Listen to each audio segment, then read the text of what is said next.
Hi, how y'all doing? Everything seems to be working. Hi, how you doing? I don't know how to start these things up. I gotta have some more. I don't know. I've gotta be better at this. Anyways, yeah. Uh, I got a face now. Look at me. I got a face. It's a basic face. A basic Rex face. I'll I'll worry about getting myself in here later. I just wanted to test out this whole uh, VTuber Plus thing on something that wouldn't potentially break everything. Right. Let's go. We all know why we're here. Let's get right into it. I'm not one for intros.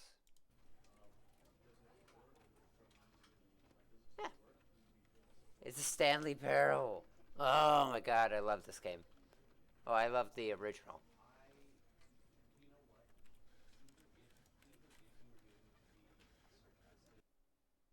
Damn it.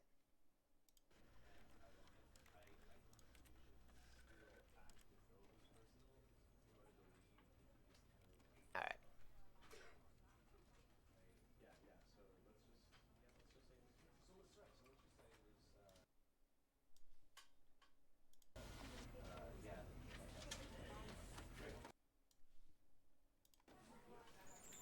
Let me how that sounds to you guys. Oh, I'm so excited to play this. I've basically seen everything of the first game, the original. So I'm really excited to see what's new in this one. All right.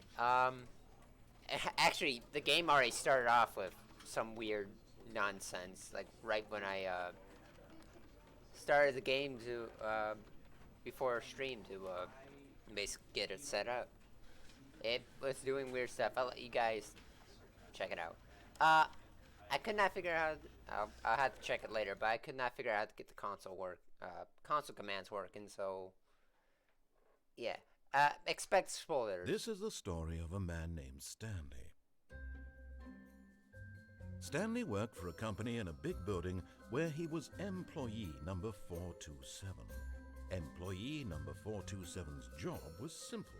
He sat at his desk in room 427 and he pushed buttons on a keyboard. Orders came to him through a monitor on his desk, telling him what buttons to push, how long to push them, and in what order. This is what employee 427 did every day of every month of every year. And although others might have considered it soul-rending, Stanley relished every moment that the orders came in, as though he had been made exactly for this job. And Stanley was happy. And then one day, something very peculiar happened. Something that would forever change Stanley. Something he would never quite forget. He had been at his desk for nearly an hour when he realized that not one single order had arrived on the monitor for him to follow. No one had showed up to give him instructions, call a meeting, or even say hi. Never in all his years at the company had this happened, this complete isolation. Something was very clearly wrong. Shocked, frozen solid, Stanley found himself unable to move for the longest time. But as he came to his wits and regained his senses, he got up from his desk and stepped out of his office. I like the clicking as an actual like tapping of keyboards. Yeah. Welcome to Stanley Parable. The sensitivity is quite high. Simplify controls. No. Ooh, I gotta check something. Mouse sensitivity. Camera sensor? What? Look speed? That's... Oh. Mouse. Right. Alright, that's a little better. Let's check this. I'm All disappointed. of his co-workers were gone. What could it mean? Stanley decided to go to the meeting room. Perhaps he had simply missed a memo. You used to get an achievement if you try the jump. Yeah, I basically know everything of like the original game, so I wanna see exactly what's new. Or what's changed. So let's just go with the basic route, and we'll explore as we go.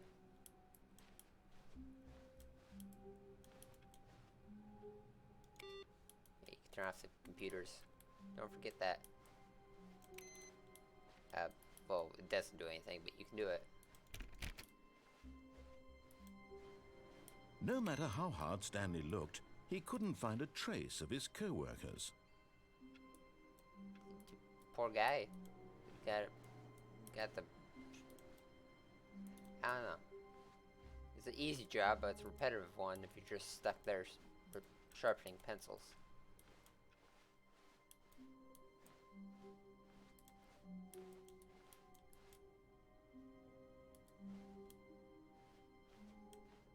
When Stanley came to a set of 2 open doors, he entered the door on his left. I just want to see like how much they've changed.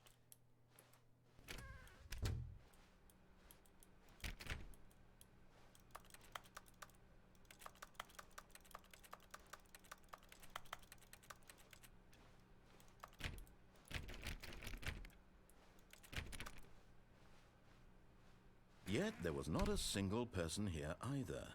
Feeling a wave of disbelief, Stanley decided to go up to his boss's office, hoping he might find an answer there.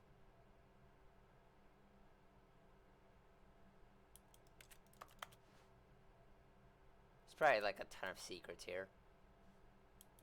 This desk looks nice. I saw this in the trailer. It's actually got like a lot more detail. Well, it's got a lot more stuff on it compared to the original.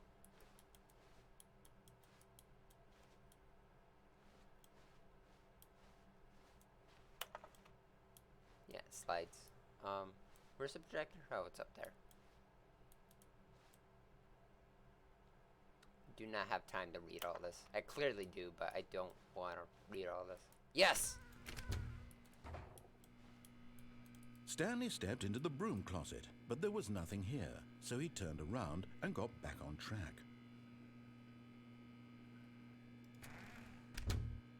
No. Broom closet. There was nothing here. No choice to make, no path to follow, just an empty broom closet. No reason to still be here.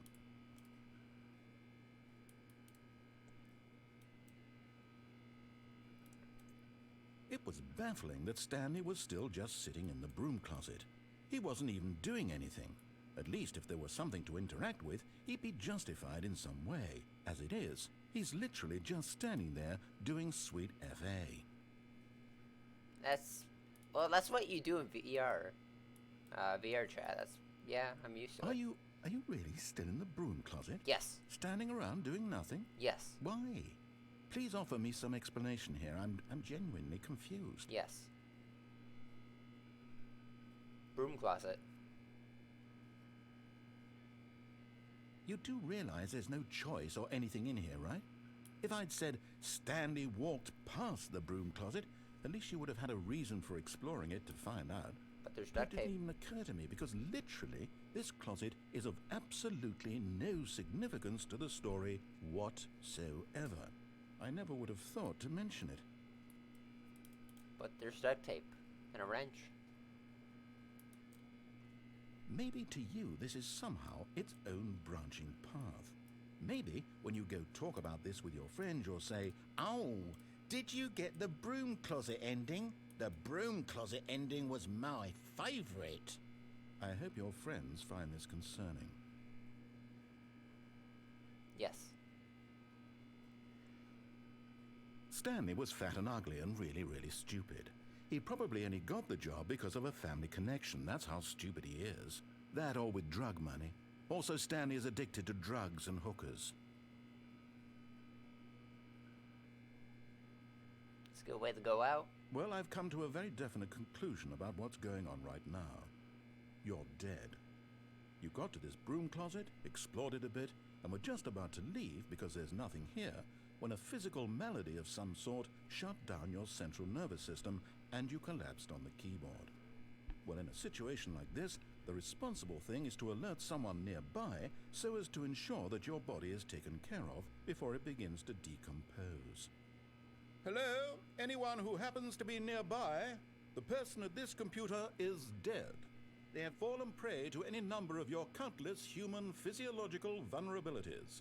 It's indicative of the long-term sustainability of your species. Please remove their corpse from the area and instruct another human to take their place, making sure they understand basic first-person video game mechanics and filling them in on the history of narrative tropes in video gaming, so that the irony and insightful commentary of this game is not lost on them.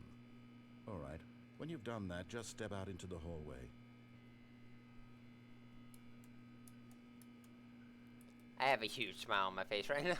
Actually, you guys can see I'm testing out the expressions thing, but oh my god, I love it. This game is amazing. Ah, second player. It's good to have you on board. I guarantee you can't do any worse than the person who came before you.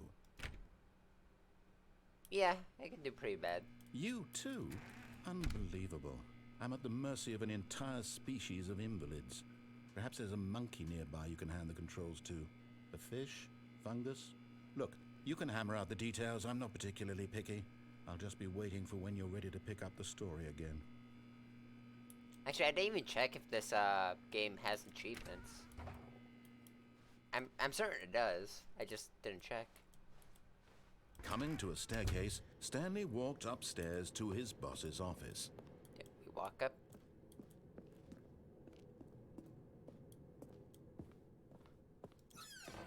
Yes! Because the boss knows that what the boss says goes. If the boss suffered losses, then that's what the boss chose. There used to be a... I'm pretty sure there used to be a developer, a console command in here. I had to see if like I can get console on this game. Really, none of the computers. Huh. Okay, does this open? Not this time. But that executive bathroom usually isn't open all the time.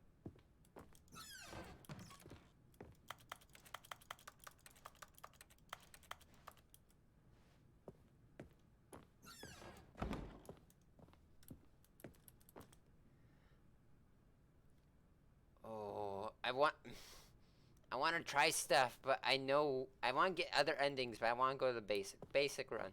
Stepping into his manager's office, Stanley was once again stunned to discover not an indication of any human life. Shocked, unraveled, Stanley wondered in disbelief who orchestrated this. What dark secret was being held from him? What he could not have known was that the keypad behind the boss's desk guarded the terrible truth that his boss had been keeping from him. And so the boss had assigned it an extra secret PIN number, 2845. But of course, Stanley couldn't possibly have known this. Yet incredibly, by simply pushing random buttons on the keypad, Stanley happened to input the correct code by sheer luck. Amazing. He stepped into the newly opened passageway. I do know if you put the old code in there, from like the original Half-Life mod, it does work. Hold on. Can I push the other buttons? No. Alright. We'll go back and check that later. Well, I just want to see like how many other secrets there are. Oh. Okay, back here now. There's so much I want to see and see if it's still in the game. Oh god. Where am I? There we are.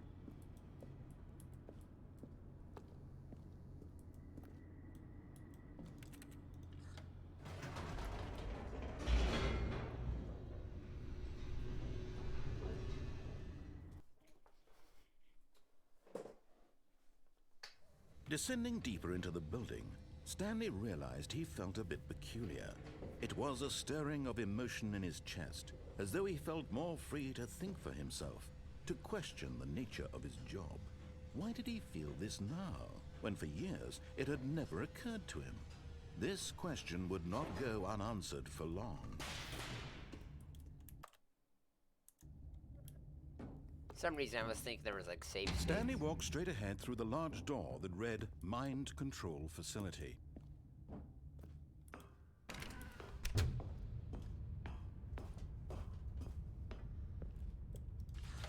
The lights rose on an enormous room packed with television screens.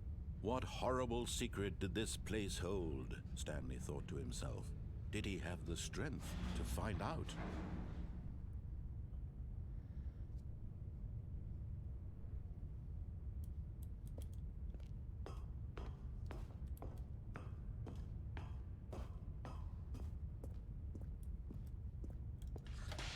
Now the monitors jumped to life, their true nature revealed.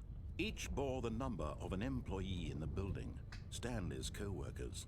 The lives of so many individuals reduced to images on a screen, and Stanley, one of them, eternally monitored in this place where freedom meant nothing. There I am. Yeah. That's fine.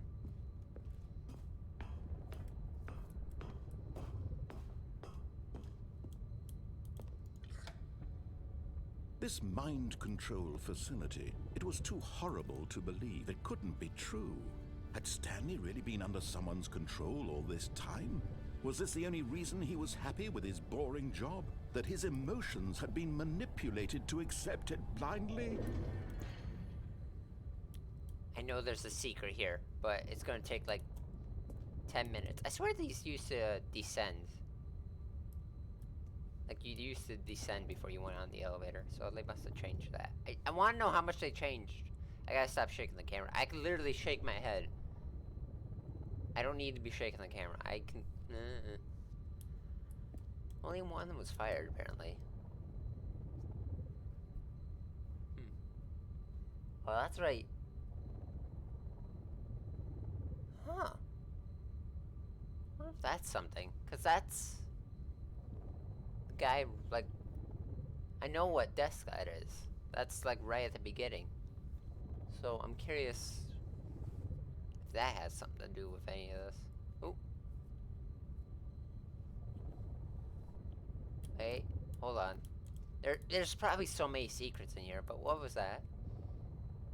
That ain't right. So 2, 3, 4. So keep an eye out for 2, 3, 4. Alright. I know there's a secret. Oh. It's not 10 minutes anymore. You used to have to wait like 10 minutes.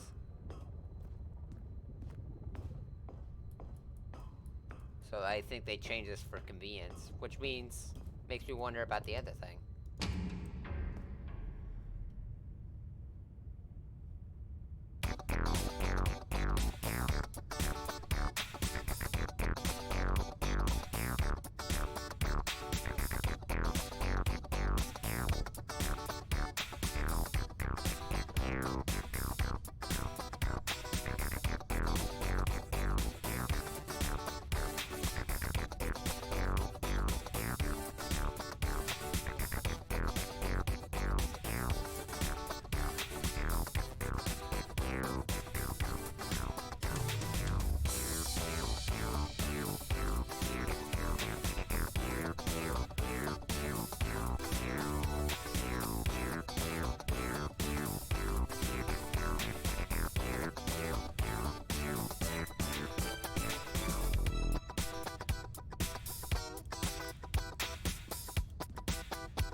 his own life in someone else's control?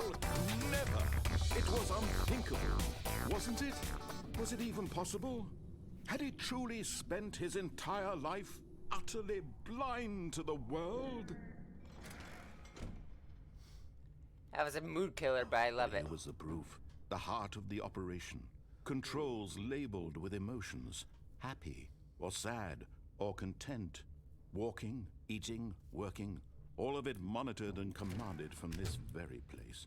And as the cold reality of his past began to sink in, Stanley decided that this machinery would never again exert its terrible power over another human life. For he would dismantle the controls once and for all. I want to know, like, how much... I think... We'll go through it normal, once. Just once. And then we'll come back and...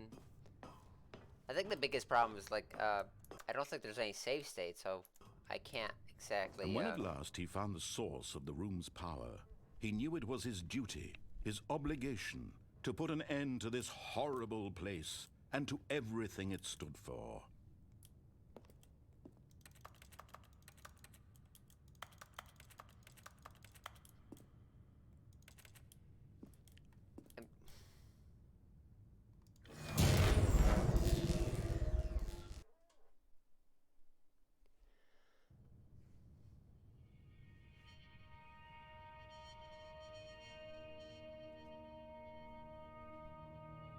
Blackness, and a rising chill of uncertainty. Was it over? Yes! He had won! He had defeated the machine, unshackled himself from someone else's command. Freedom was mere moments away. And yet, even as the immense door slowly opened, Stanley reflected on how many puzzles still lay unsolved. Where had his co-workers gone? How had he been freed from the machine's grasp? What other mysteries did this strange building hold? But as sunlight streamed into the chamber, he realized none of this mattered to him, for it was not knowledge or even power that he had been seeking, but happiness. Perhaps his goal had not been to understand, but to let go. No longer would anyone tell him where to go, what to do, or how to feel. Whatever life he lives, it will be his. And that was all he needed to know. It was perhaps the only thing worth knowing. Stanley stepped through the open door.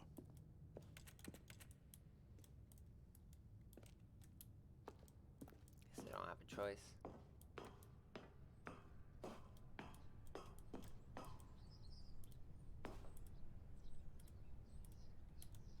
Stanley felt the cool breeze upon his skin, the feeling of liberation, the immense possibility of the new path before him. This was exactly the way, right now, that things were meant to happen. And Stanley was happy.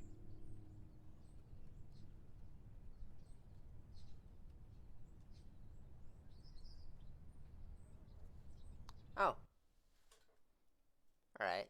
So I think the achievements are tied to the endings rather than the, yeah. Right? Well, we did the original one. That's it. We're done. Thank you all for... No. We're gonna get as many as possible. Maybe even all of them. So, let's go for the very next one. And the quickest one you can get. But Stanley simply couldn't handle the pressure. What if he had to make a decision? What if a crucial outcome fell under his responsibility? He had never been trained for that. No. This couldn't go anywhere except badly. The thing to do now, Stanley thought to himself, is to wait. Nothing will hurt me. Nothing will break me. In here I can be happy forever. I will be happy. Stanley waited. Hours passed, then days. Had years gone by? He no longer had the ability to tell. But the one thing he knew for sure, beyond any doubt, was that if he waited long enough, the answers would come.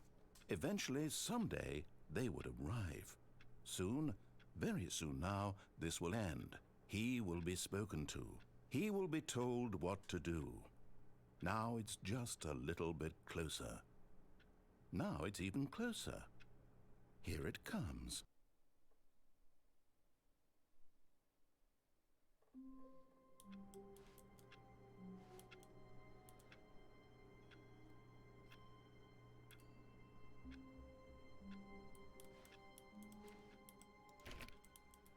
Ooh. All of his co-workers were gone. What could it mean? Stanley decided to go to the meeting room. Perhaps he had simply missed a memo. What door was it? Oh, please. Are you really just doing this for the achievement? Click a door 5 times. Is that all that you think an achievement is worth? No, no, no, no, no. I can't just give these merits away for such little effort. A measly 5 clicks. Now suppose you were to click the door 20 times. I would say that's the kind of effort that warrants recognition.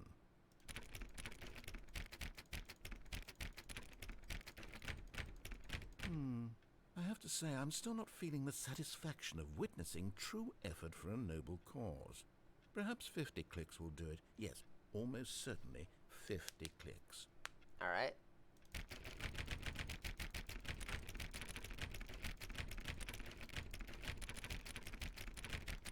No, I'm still not feeling it. I want this achievement to have meant something. It has to be a true reward for valiant effort. I want to see some hustle, Stanley. I want to see commitment, a willingness to go all the way, no matter what the cost. Why don't you go put 20 clicks into door number 417? 417. All right. I was gotta keep an eye for something else. No. There it is. There we go.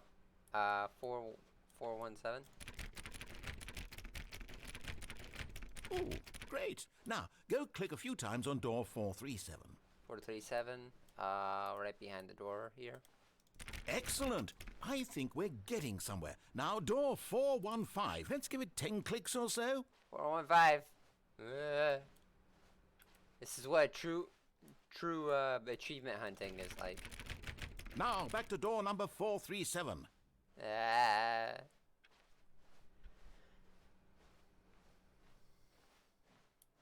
Let's see.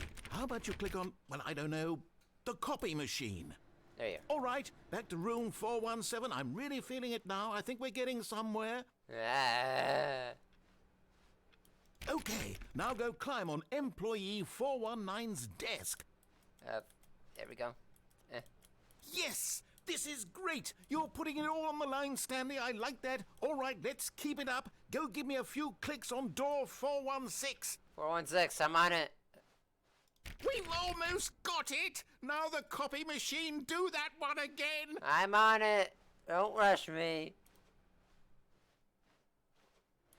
Finish it off, Stanley! 5 clicks on door 430! Yes! We did it! Oh, wow. That felt amazing. Oh, you really earned it, Stanley. Nothing could hold you back. Yes, I'm very proud of how far we've come today. Just think, only a few minutes ago, you believed an achievement was worth 5 little clicks. Really now, what were you thinking? Oh, I love this game. I got the achievement for that, so weirdly enough. Now, this one might be a pain. How...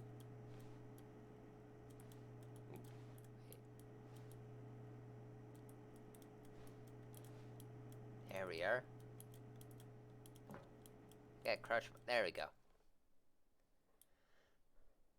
At first, Stanley assumed he'd broken the map, until he heard this narration and realized it was part of the game's design all along.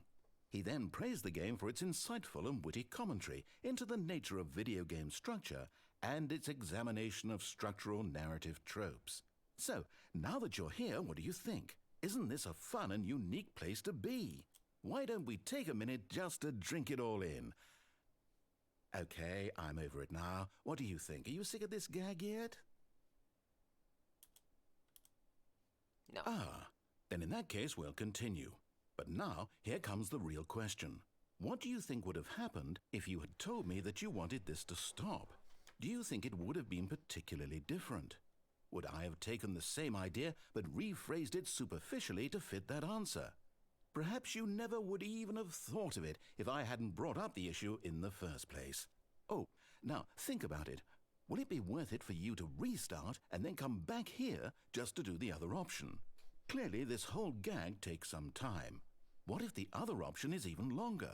How long will you spend in total just to have heard all the narration? Oh, and this is rich. Perhaps you've just played the other option, and now you've come to see what happens in this one.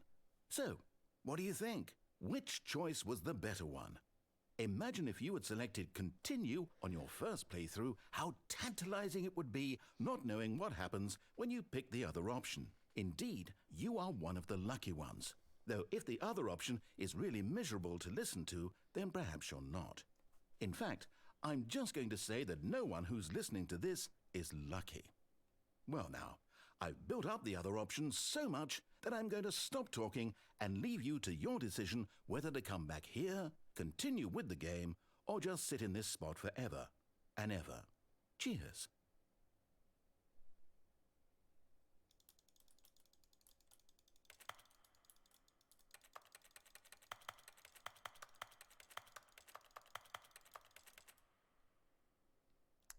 Oh, now I get the achievement for can trapping. Maybe all the achievements are coming in. Alright.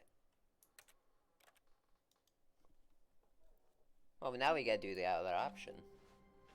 All of his co-workers were gone. What could it mean? Stanley decided to go to the meeting room. Perhaps he had simply missed a memo. Okay, No matter how hard Stanley looked, he couldn't find a trace of his co-workers. I got very good at climbing up that desk. But this is the desk that was... Stanley went around touching every little thing in the office, but it didn't make a single difference, nor did it advance the story in any way. Shut up.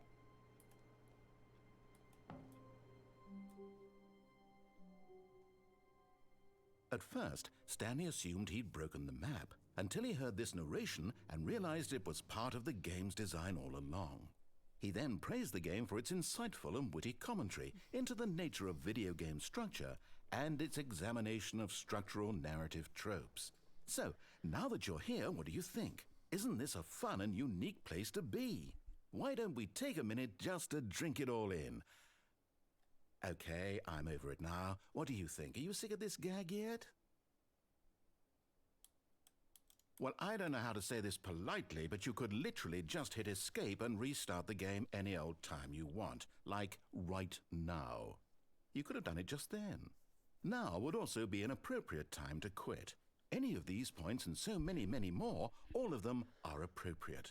I'm enjoying what seems to be an internal conflict going on where you are literally unable to act on your own desires to restart the game. So, just to push the envelope, I'm going to try and make this as miserable as possible and see how long you can maintain. There once was a man named Stanley, who people considered so manly. But the truth must be told, he was not very old and was quite particularly gangly. What Stanley liked most was buttons. He pushed them like some kind of glutton. He did it all day in a meaningful way, but his brain had long ceased to function. Which is why he is in this parable and lives an existence quite terrible. And if you are not strong and keep playing along, you too will become quite unbearable. You too will become quite unbearable.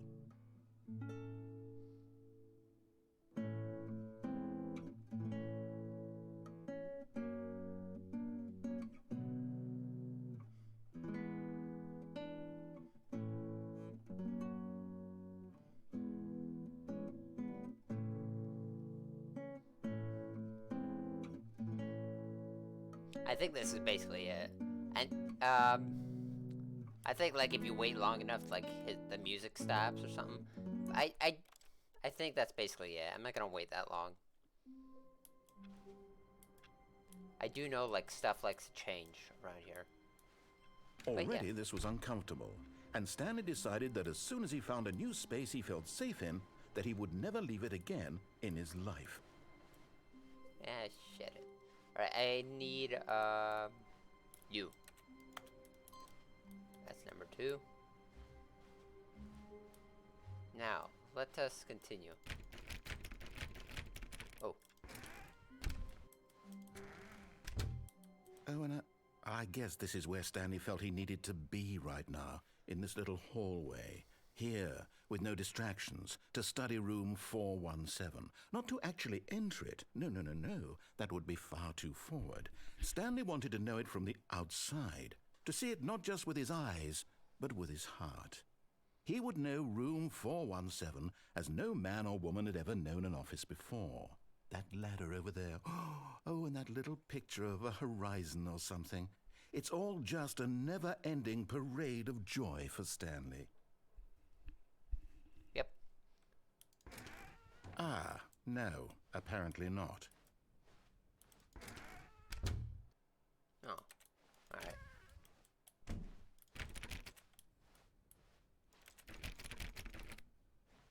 When Stanley came to a set of 2 open doors, he entered the door on his left. Yes, I did.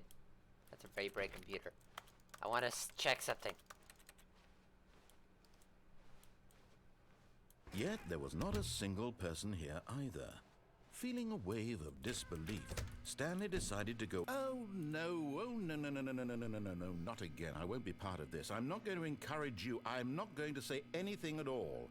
I'm just going to be patient and wait for you to finish whatever it is you enjoy doing so much in this room. Please take your time. Room closet ending best. Coming to a staircase, Stanley walked upstairs to his boss's office. I prefer downstairs. It's got a nice eerie red glow.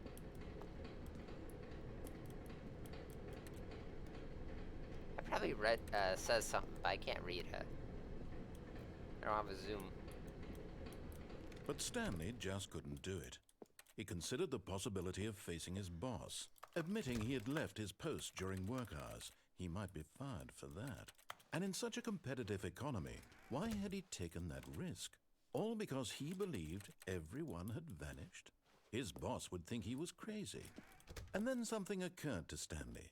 Maybe, he thought to himself, maybe I am crazy. All of my co-workers blinking mysteriously out of existence in a single moment for no reason at all? None of it made any logical sense. And as Stanley pondered this, he began to make other strange observations. For example, why couldn't he see his feet when he looked down? Why did doors close automatically behind him wherever he went? And for that matter, these rooms were starting to look pretty familiar. Were they simply repeating? No, Stanley said to himself, this is all too strange. This can't be real. And at last, he came to the conclusion that had been on the tip of his tongue. He just hadn't found the words for it. I'm dreaming, he yelled. This is all a dream. Oh, what a relief Stanley felt to have finally found an answer, an explanation. His co-workers weren't actually gone. He wasn't going to lose his job. He wasn't crazy after all. And he thought to himself, I suppose I'll wake up soon. I'll have to go back to my boring real-life job pushing buttons. I may as well enjoy this while I'm still lucid. So, he imagined himself flying and began to gently float above the ground. Then he imagined himself soaring through space on a magical starfield, and it too appeared. It was so much fun, and Stanley marveled that he had still not woken up. How was he remaining so lucid? And then perhaps the strangest question of them all entered Stanley's head. One he was amazed he hadn't asked himself sooner. Why is there a voice in my head dictating everything that I'm doing and thinking? Now the voice was describing itself being considered by Stanley, who found it particularly strange. I'm dreaming about a voice describing me, thinking about how it's describing my thoughts, he thought. And while he thought it all very odd and wondered if this voice spoke to all people in their dreams, the truth was that, of course, this was not a dream. How could it be? Was Stanley simply deceiving himself, believing that if he's asleep, he doesn't have to take responsibility for himself? Stanley is as awake right now as he's ever been in his life. Now, hearing the voice speak these words was quite a shock to Stanley. After all, he knew for certain, beyond a doubt, that this was in fact a dream. Did the voice not see him float and make the magical stars just a moment ago? How else would the voice explain all that? This voice was a part of himself too. Surely, if he could just... He would prove it. He would prove that he was in control, that this was a dream. So he closed his eyes gently, and he invited himself to wake up. He felt the cool weight of the blanket on his skin, the press of the mattress on his back, the fresh air of a world outside this one. Let me wake up, he thought to himself. I'm through with this dream. I wish it to be over. Let me go back to my job. Let me continue pushing the buttons. Please, it's all I want. I want my apartment, and my wife, and my job. All I want is my life exactly the way it's always been. My life is normal.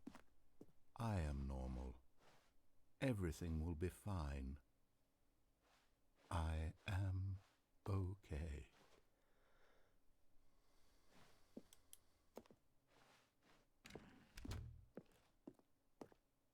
Stanley began screaming. Please, someone, wake me up. My name is Stanley. I have a boss. I have an office. I am real. Please, just someone tell me I am real. I must be real. I must be. Can anyone hear my voice? Who am I? Who am I? And everything went black.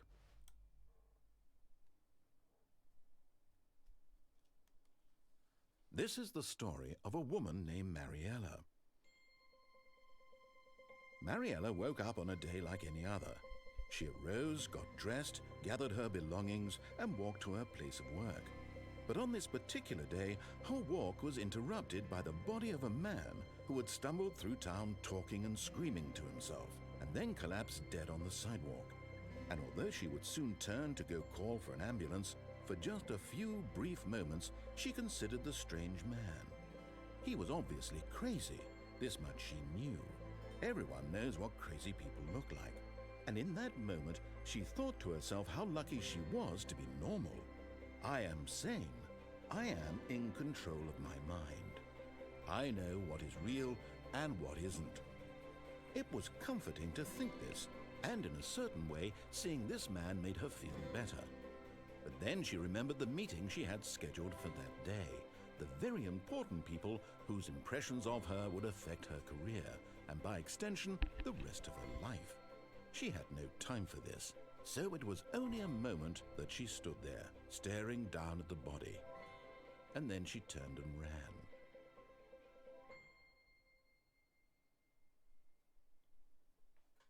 Alright, we're dead.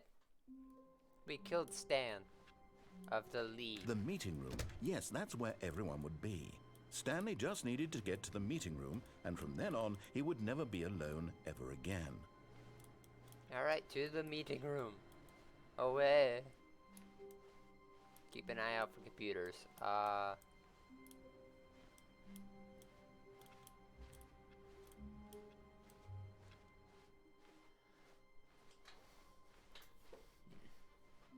When Stanley came to a set of 2 open doors, he entered the door on his left.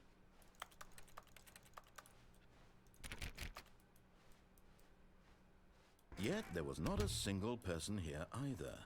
Feeling a wave of disbelief, Stanley decided to go up to his boss's office, hoping he might find an answer there.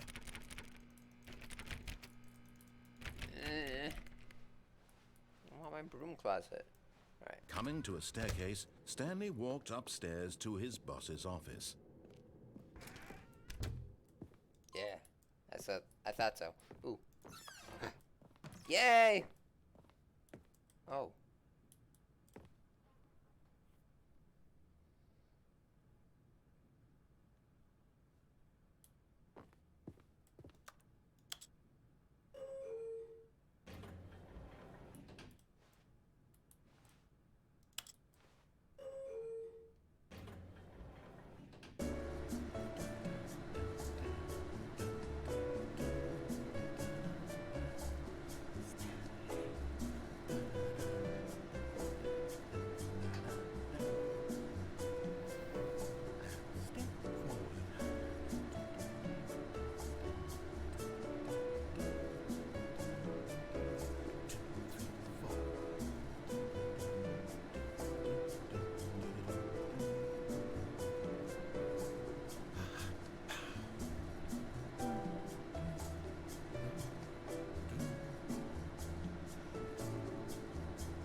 well, that was fun.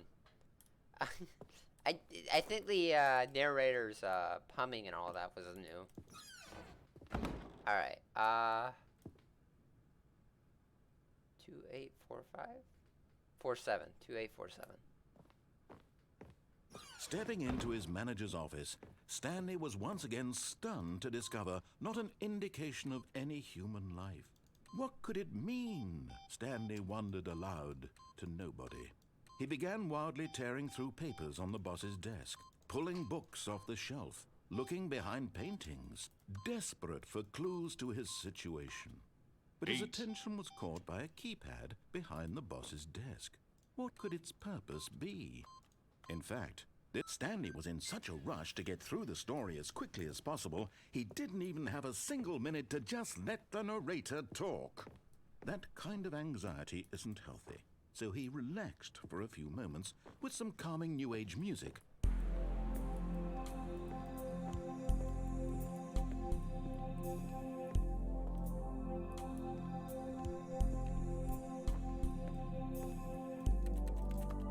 Feeling soothed and rejuvenated, Stanley calmly walked forward into the opened passageway.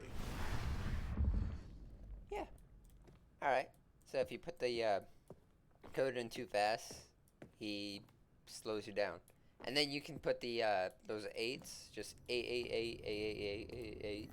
And that's basically a reference to the demo for the Stanley Parable. Alright. Down we go.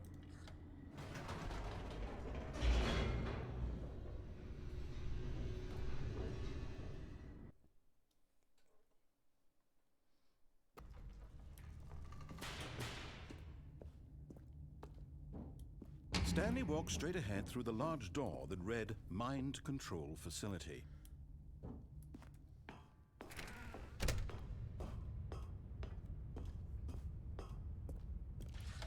The lights rose on an enormous room packed with television screens. What horrible secret did this place hold? Stanley thought to himself. Did he have the strength to find out?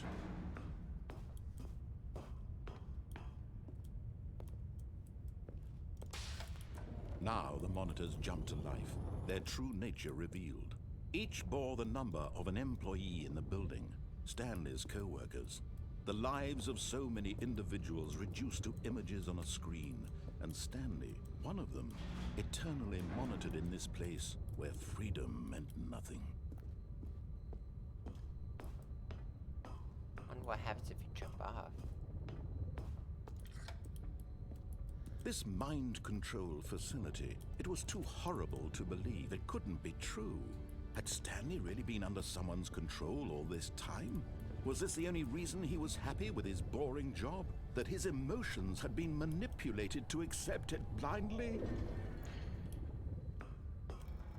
No, he refused to believe it. He couldn't accept it. His own life in someone else's control? Never! It was unthinkable, wasn't it? Was it even possible? Had he truly spent his entire life utterly blind to the world? But here was the proof. The heart of the operation. Controls labeled with emotions. Happy, or sad, or content. Walking, eating, working. All of it monitored and commanded from this very place. And as the cold reality of his past began to sink in, Stanley decided that this machinery would never again exert its terrible power over another human life. For he would dismantle the controls once and for all.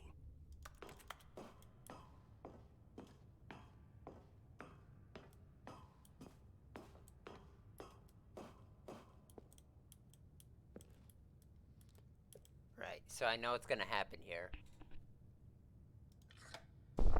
Oh, Stanley, you didn't just activate the controls, did you? After they kept you enslaved all these years, you go and you try to take control of the machine for yourself. Is that what you wanted? Control? Oh, Stanley, I applaud your effort, I really do. But you need to understand, there's only so much that machine can do. You were supposed to let it go. Turn the controls off and leave. If you want to throw my story off track, you're going to have to do much better than that. I'm afraid you don't have nearly the power you think you do. For example, and I believe you'll find this pertinent, Stanley suddenly realized he had just initiated the network's emergency detonation system. In the event that this machine is activated without proper DNA identification, nuclear detonators are set to explode, eliminating the entire complex. How long until detonation then? Let's say, 2 minutes. Now this is making things a little more fun, isn't it, Stanley? It's your time to shine. You are the star. It's your story now. Shape it to your heart's desires. Oh, this is much better than what I had in mind. What a shame we have so little time left to enjoy it. Mere moments until the bomb goes off. But what precious moments each one of them is. More time to talk about you, about me, where we're going, what all this means. I barely know where to start. What's that? You'd like to know where your co-workers are? A moment of solace before you're obliterated? All right, I'm in a good mood. You're gonna die anyway. I'll tell you exactly what happened to them. I erased them. I turned off the machine. I set you free. Of course, that was merely in this instance of the story. Sometimes when I tell it, I simply let you sit there in your office forever, pushing buttons endlessly and then dying alone. Other times, I let the office sink into the ground, swallowing everyone inside, or I let it burn to a crisp. I have to say this, though, this version of events has been rather amusing. Watching you try to make sense of everything and take back the control wrested away from you, it's quite rich. I almost hate to see it go. But I'm sure whatever I come up with on the next go-around will be even better. My goodness, only 34 seconds left. But I'm enjoying this so much. You know what? To hell with it. I'm going to put some extra time on the clock, why not? These are precious additional seconds, Stanley. Time doesn't grow on trees. Oh dear me, what's the matter, Stanley? Is it that you have no idea where you're going or what you're supposed to be doing right now? Or did you just assume when you saw that timer that something in this room was capable of turning it off? I mean, look at you. Running from button to button, screen to screen, clicking on every little thing in this room. These numbered buttons, no, these colored ones. Or maybe this big red button, or this door. Everything, anything, something here will save me. Why would you think that, Stanley? That this video game can be beaten? Won? Solved? Do you have any idea what your purpose in this place is? Stanley, you're in for quite a disappointment. But here's a spoiler for you. That timer isn't a catalyst to keep the action moving along. It's just seconds ticking away to your death. You're only still playing instead of watching a cutscene because I want to watch you for every moment that you're powerless. To see you made humble. This is not a challenge. It's a tragedy. You wanted to control this world, that's fine. But I'm going to destroy it first, so you can't. Take a look at the clock, Stanley. That's 30 seconds you have left to struggle. 30 seconds until a big boom and then nothing. No ending here, just you being blown to pieces.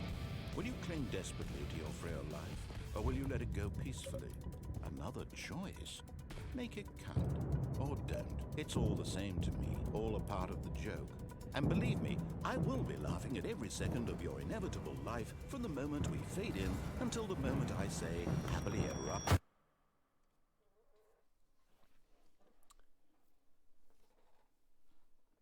So I think the entire point of that is that there's no way out. However, I do wonder if there is a way out now. All of his co-workers were gone. What could it mean? Stanley decided to go to the meeting room. Perhaps he had simply missed a memo.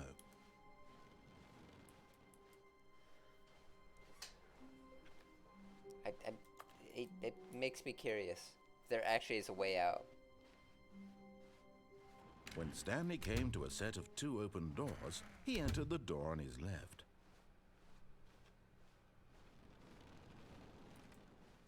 Yet there was not a single person here either.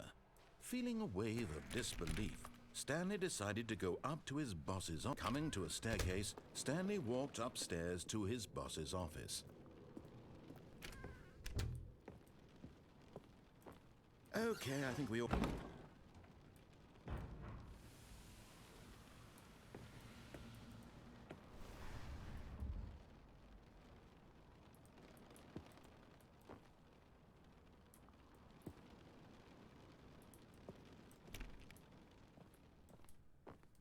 I did something. This is open. But yeah, I did something.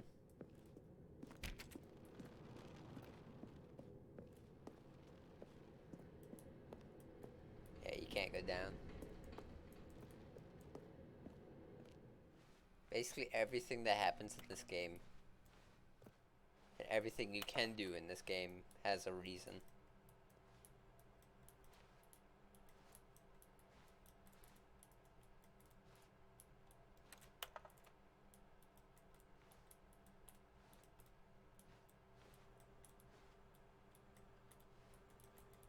It's that back corner. I need that back corner. Alright, fine. Let's continue on.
Well, that was it.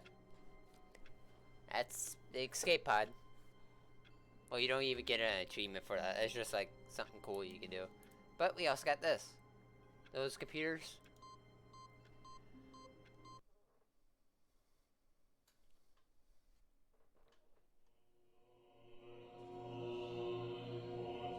This is a very weird game, and I love it.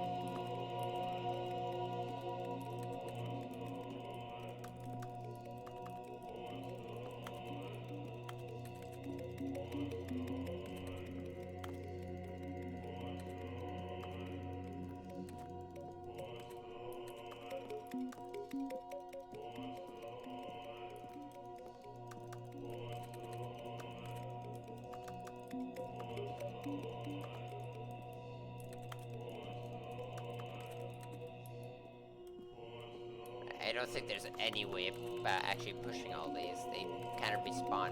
Yeah, like that.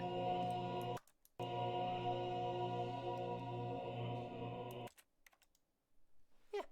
So just, there's a lot of cool extra stuff. So, no achievements. Kind of wish there How was. wonderful.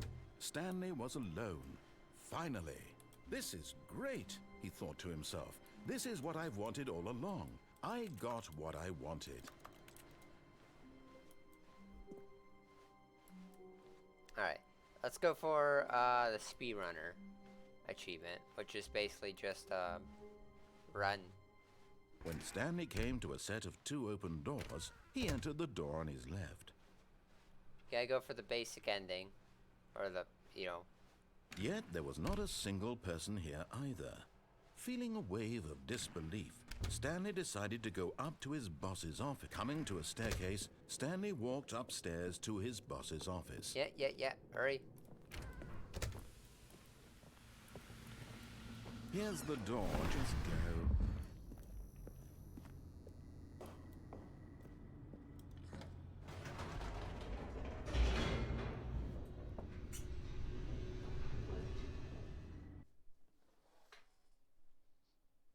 Come on.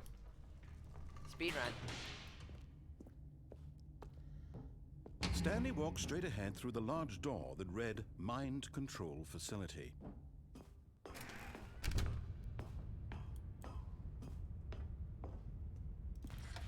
The lights rose on an enormous room packed with television screens. What horrible secret did this place hold? Stanley thought to himself. Oh, I died. Did he have the strength to find out? Aha! You've made it to the bottom of the mind control facility. Welcome! You see, back when the Stanley Parable first launched in 2013, getting to the bottom of the mind control facility was a bug that we simply didn't catch during development. And you all sent us lots of photos of it on Twitter and acted very superior about it. And you're all very, very clever. Good for you. Anyway, when it came time to update the game, we knew that we had to do something about this little goof of ours. So here you go. New content. You can call it the bottom of the mind control room ending, if that enhances your perception of the value of these updates. Isn't that what you crave? New content? Always more content, more content, more. And I'm here to give it to you. I'm here to make it seem like we really covered every nook and cranny of the game with secrets and Easter eggs. How about this? We wrote a new piece of music just for this section. You won't hear it anywhere else in the game. It's a secret that's just for you. That's how special you are. We call this track, Good Job You've Made It to the Bottom of the Mind Control Facility. Well done.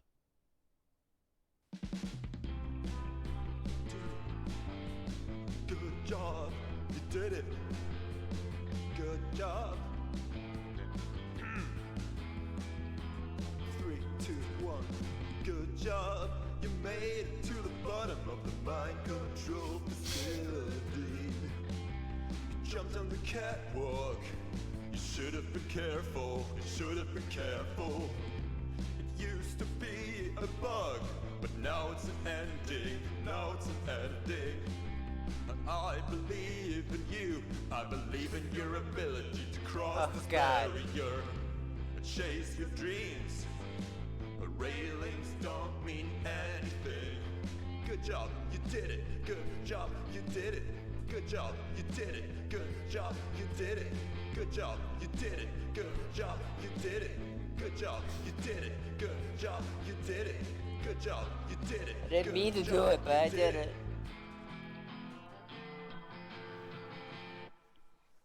Oh, that's it? Oh, hey, it literally ended.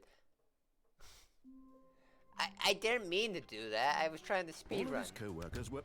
Wait, no. This isn't the right office, is it? Is this Stanley's office? Narrator is having some issues. When Stanley came to a set of 2 open doors, he entered the door on his left.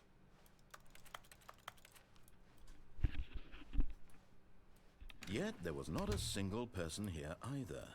Feeling a wave of disbelief, Stanley decided to go up to his boss's office. Hoping coming to a staircase, Stanley walked upstairs to his boss's office. Yeah, we've done this. Here's the door, just go. Yeah, now we'll truly speedrun it. I love that. That was... Oh god. So new content, yeah. I was just expecting, like, real endings? Sure, that's the ending, but it's not a real ending. Stanley walked straight ahead through the large door that read Mind Control Facility. Now I gotta be careful not to get that ending again. Even though the music is so good. The lights rose on an enormous room packed with television screens. What horrible secret did this place hold? Stanley thought to himself. Did he have the strength to find out?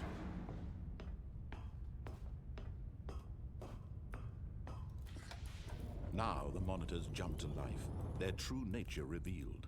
Each bore the number of an employee in the building, Stanley's co-workers. The lives of so many individuals reduced to images on a screen, and Stanley, one of them, eternally monitored in this place where freedom meant nothing. This mind control facility, it was too horrible to believe. It couldn't be true.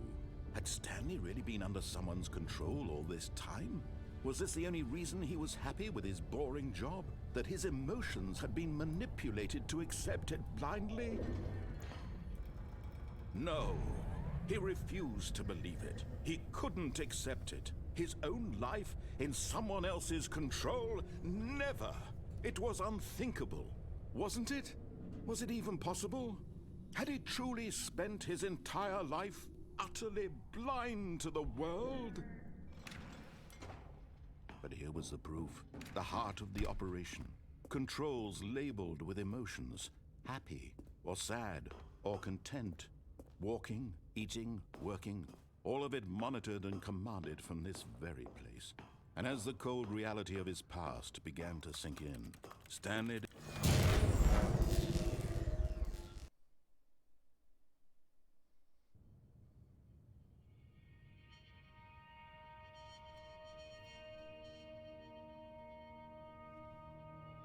blackness, and a rising chill of uncertainty. Was it over?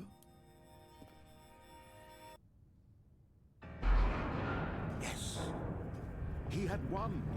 He had defeated the machine, unshackled himself from someone else's command. Freedom was mere moments away. And yet, even as the immense door slowly opened, Stanley reflected on how many puzzles still lay unsolved. Where had his co-workers gone? How had he been freed from the machine's grasp? What other mysteries did this strange building hold? But as sunlight streamed into the chamber, he realized none of this mattered to him, for it was not knowledge or even power that he had been seeking, but happiness. Perhaps his goal had not been to understand, but to let go.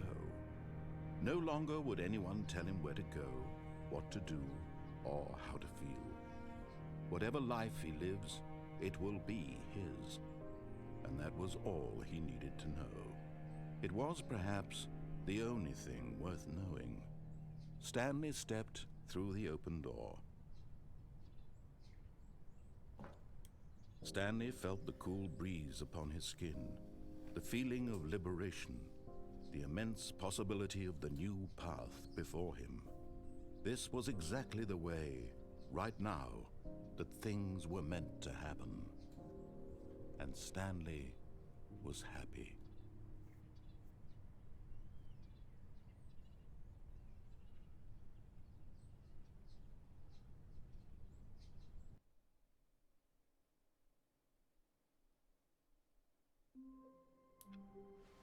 Alright, well I think it's... The meeting room. Yes, that's where everyone would be.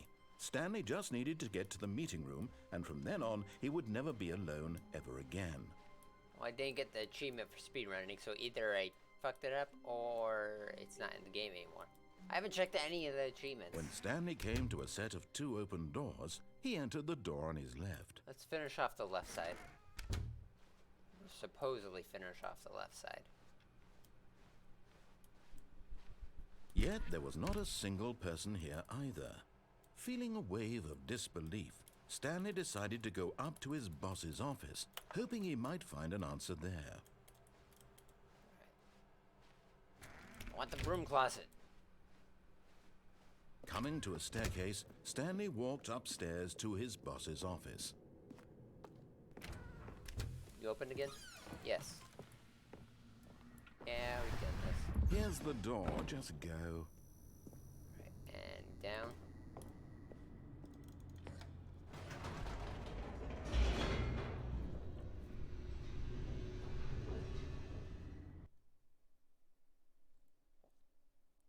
Right. To the escape. Stanley walked straight ahead through the large door that read Mind Control Facility. No. Although this passageway had the word escape written on it, the truth was that at the end of this hall, Stanley would meet his violent death. The door behind him was not shut. Stanley still had every opportunity to turn around and get back on track. No. At this point, Stanley was making a conscious, concerted effort to walk forward and willingly confront his death.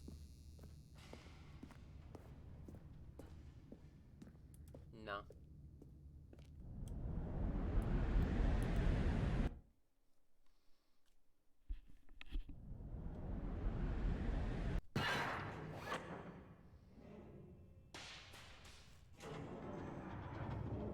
As the machine whirred into motion and Stanley was inched closer and closer to his demise, he reflected that his life had been of no consequence whatsoever. Stanley can't see the bigger picture.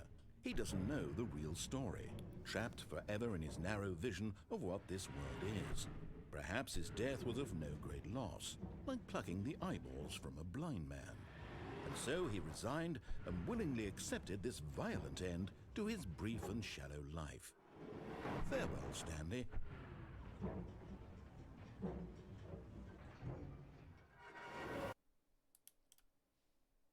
"Farewell, Stanley," cried the narrator, as Stanley was led helplessly into the enormous metal jaws. In a single visceral instant, Stanley was obliterated as the machine crushed every bone in his body, killing him instantly.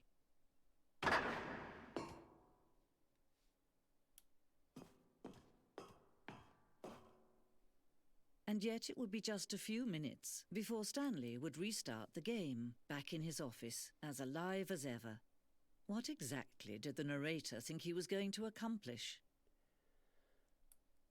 When every path you can walk has been created for you long in advance, death becomes meaningless, making life the same. Do you see now? Do you see that Stanley was already dead from the moment he hit start? We at the museum. Actually, we should probably take a better look. This blueprint shows the office from the beginning of the game. The path from Stanley's office to the two doors was the first part of the game that was built. Sections had been added and altered throughout development. Through the core layout remains almost identical to the first iteration. The pacing of this opening section was important to get right. This corridor has been altered to make sure the player reaches the two doors in a good time. A set of the two open doors was the very first concrete piece of the Stanley Parable's design. Once this room was created, the rest of the game emerged as an extension of it, an exploration of the contradiction this room posed. The office.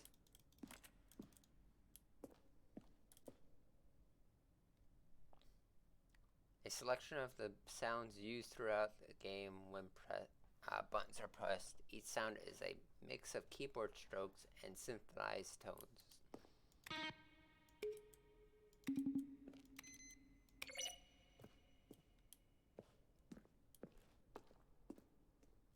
Office computers.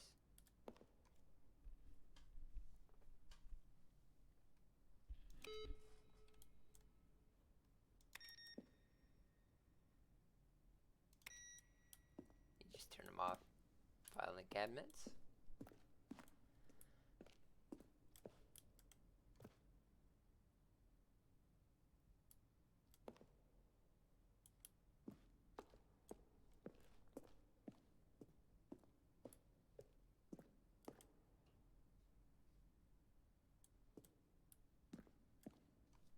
kind of cool.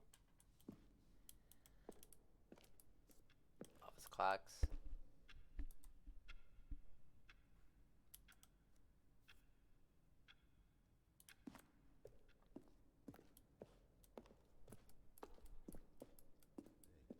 It's the kind of thing you'd pick up on intuitively if you had even the most fundamental understanding of good and bad When game Stanley design. came to the lift, But of he course, travelled you upwards being to you, the you'll house probably just spend at the the next top hour of the trying to facility. solve it. Stanley Here, still just I'm just going to make this easy on you.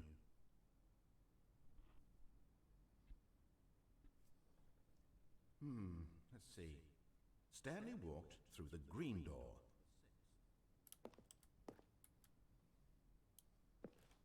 Nothing there? Shoot. Well, try the other one then. Now then, this elevator for sure will get him right back on track to where he was supposed to be in the story. The bridge. Number 9. Stanley. Alright. Then he pushed the number 8. An early version of the underground portion of the game.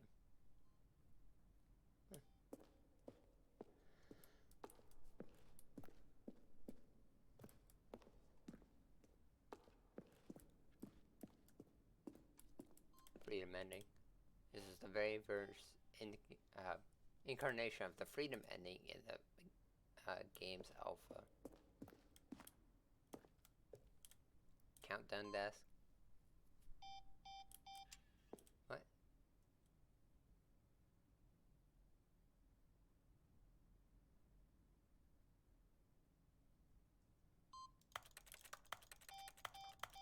Alright, fine. For a time, the elevator in the monitor room could go up and or down with freedom above and countdown below. We abandoned this when players found it too difficult to remember what was up and what is down and placed the two endings together instead. Alright. Countdown room, an early version of the countdown room.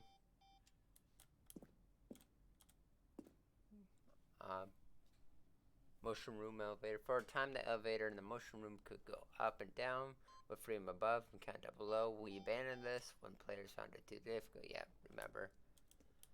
Freedom ending. This is the freedom ending as it existed in beta.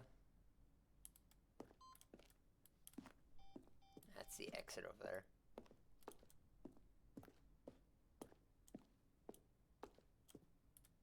Zending. This screenshot depicts an early version of the ending known as the Zending ending, which was entirely cut and merged with another part of the game.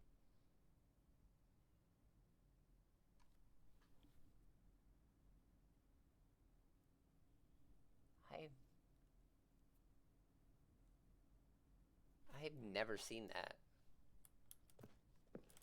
Zending levers. These levers were originally a part of the Zending. The player would pull a lever and the narrator would describe what color it had pulled. Oh. Zending model. The Zending went through many iterations. This room represented the fourth version of the ending, and we thought it was complete, but decided to abandon and change it again shortly before launch. Change it?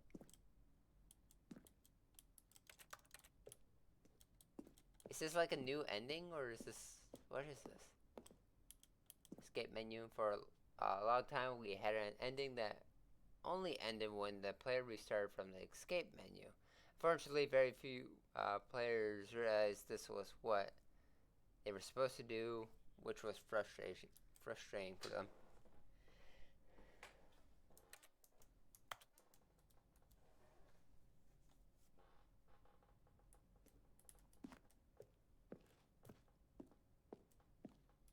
Trailer.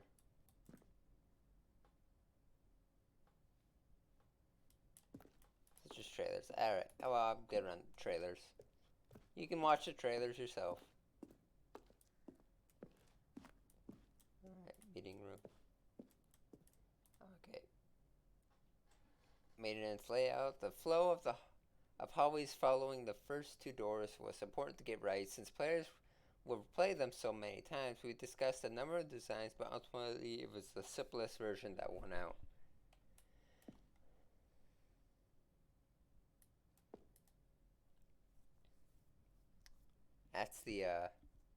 that's the one they went with.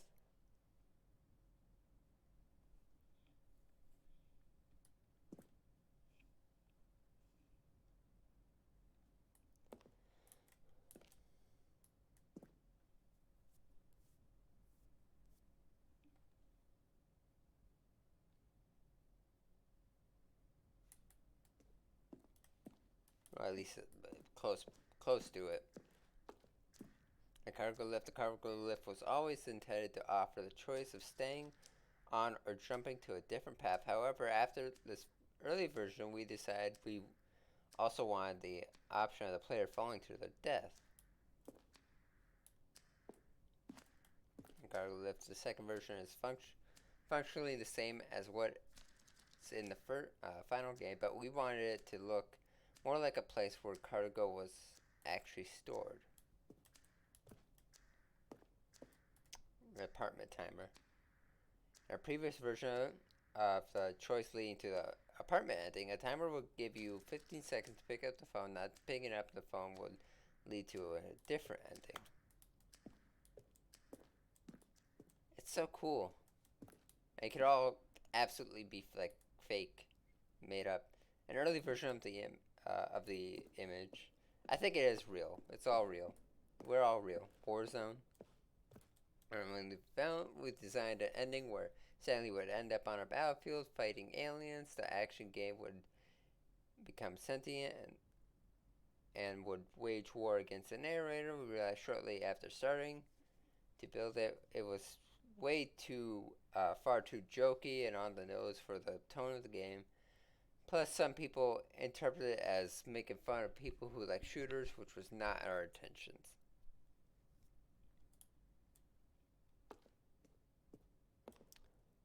Oh, Ultra Deluxe announcements. In December 2018, we announced the Ultra Deluxe version of the Stanley Parable of the Stanley Parable at the Game Awards.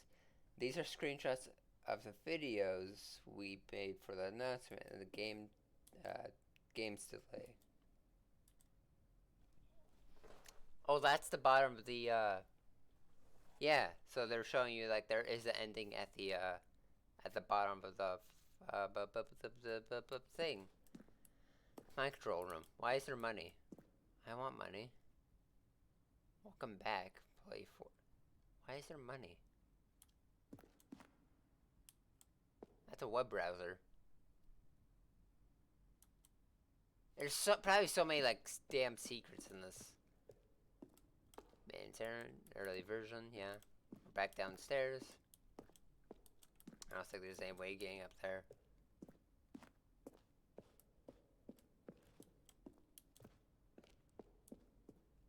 What we got here?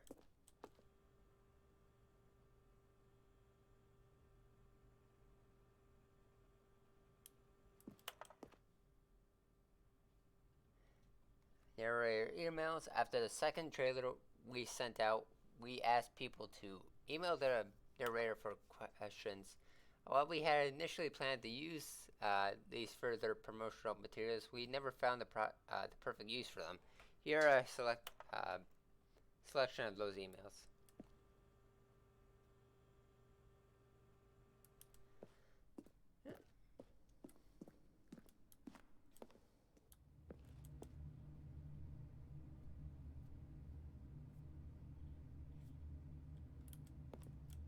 Stanley's office from left to right.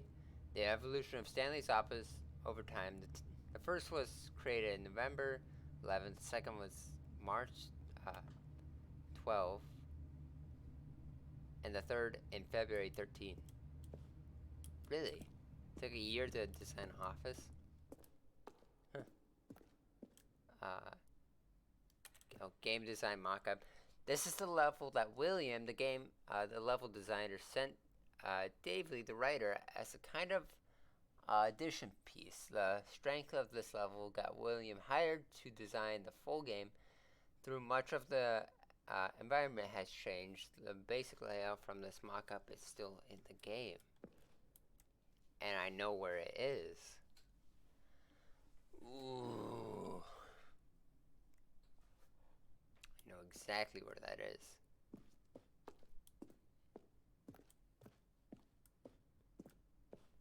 let's end this. Oh, look at these two. How they wish to destroy one another. How they wish to control one another. How they both wish to be free. Can you see? Can you see how much they need one another? No, perhaps not. Sometimes these things cannot be seen. But listen to me. You can still save these two. You can stop the program before they both fail. Push escape and press quit. There's no other way to beat this game. As long as you move forward, you'll be walking someone else's path. Stop now and it'll be your only true choice. Whatever you do, choose it. Don't let time choose for you. Don't let But I want to keep playing. You can't tell me. I want to keep playing.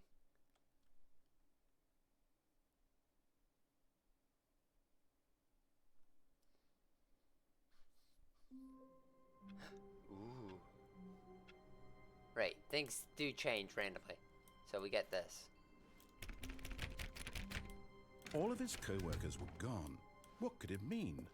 Stanley decided to go to the meeting room. Perhaps he had simply missed a memo. Ooh, they did change it, so you can't get you can't get the you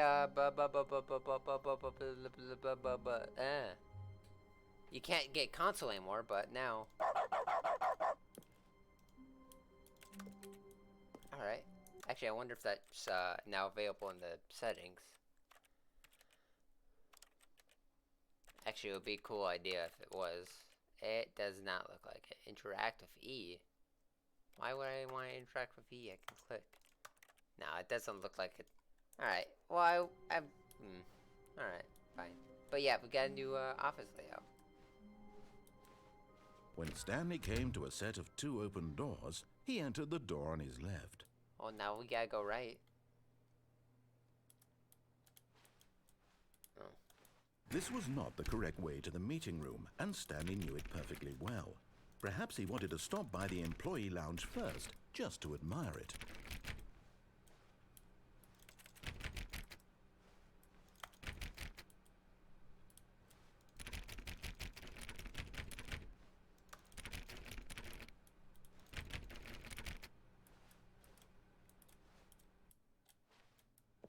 Ah, yes, truly a room worth admiring. It had really been worth the detour after all, just to spend a few moments here in this immaculate, beautifully constructed room. Stanley simply stood here, drinking it all in.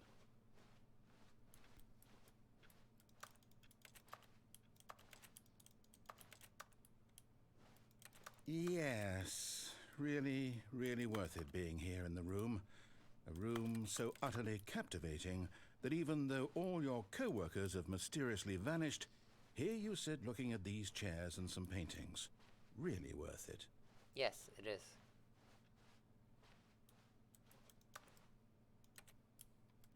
At this point, Stanley's obsession with this room bordered on creepy and reflected poorly on his overall personality. It's possible that this is why everyone left.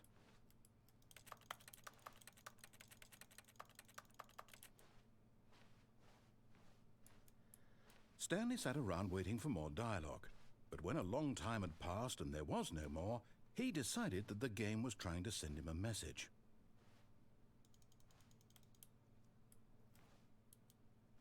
You keep giving me more, so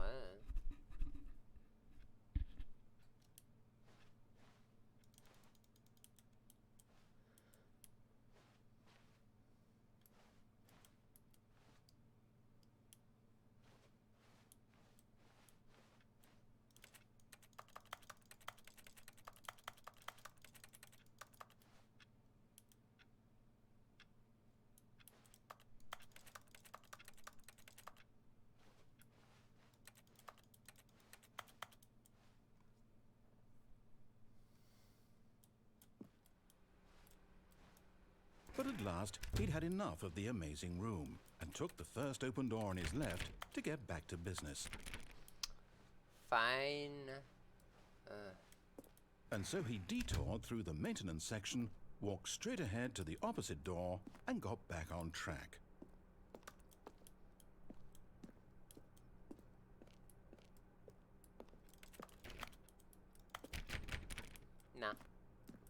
I'll go down here.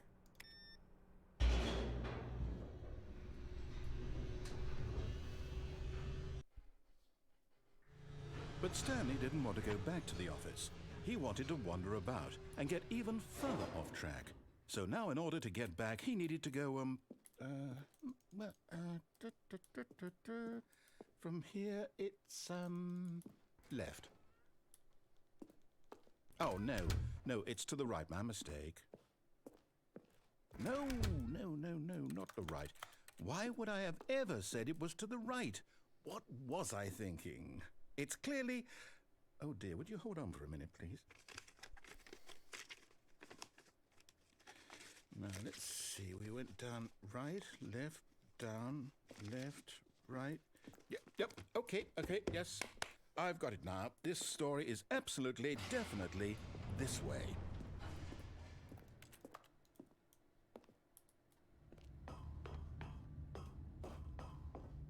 No. This isn't right at all. You're not supposed to be here yet. This is all a spoiler. Quick, Stanley, close your eyes. Okay. We just have to get back to, oh, who am I kidding? It's all rubbish now. The whole story completely unusable. How about, rather than waste my time trying to salvage this nonsense, we'll just restart the game from the beginning.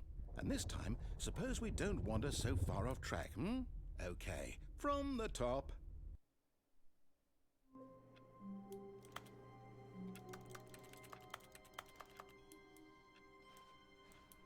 All of his co-workers were gone.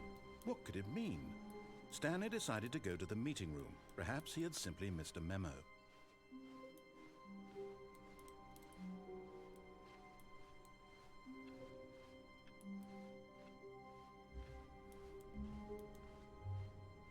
When Stanley...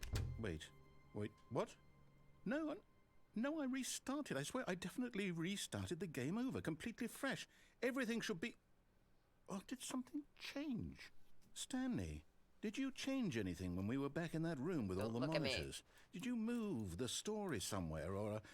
Hold on. Why am I asking you? I'm the one who wrote the story. It was right here just a minute ago. I know for sure that it's here somewhere. Okay, then. It's an adventure. Come, Stanley. Let's find the story. Yay, story time.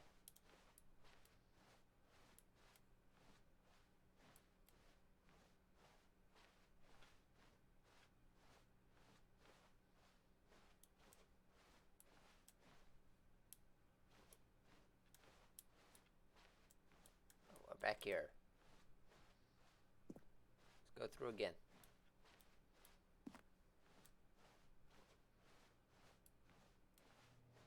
I'll say it. This is the worst adventure I've ever been on. I can promise you there definitely was a story here before. Do we need to restart the game again? Well, I find it unlikely that we'll ever progress by starting over and over again, but it's got to be better than this. Okay, let's give it a shot. Why not? Oh, I could have found something.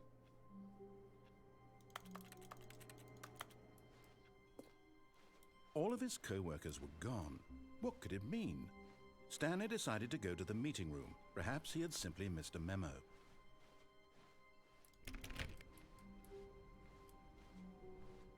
Okay, yep, it's worse. I might be remembering this wrong. It's possible the story is back where we just came from. Why don't we go back the other direction and see if we missed anything? I don't want...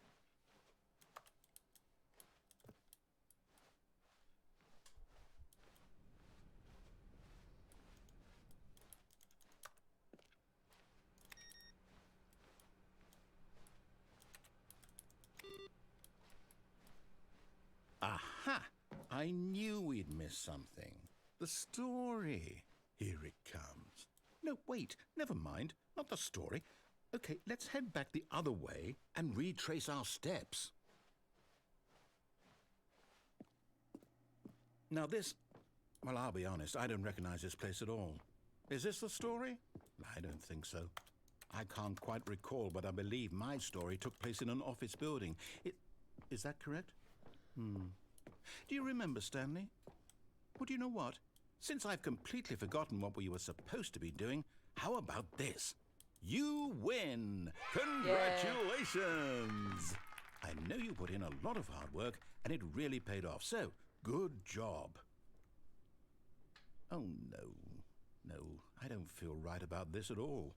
We both know you didn't put in any actual work for that win. Some people win fair and square, and this was not one of those situations. Okay, I'm getting weirded out by whatever this place is. I don't care what might happen this time. I have to restart. No.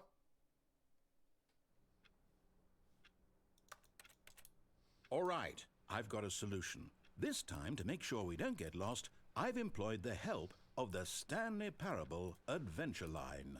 Just follow the line. How simple is that?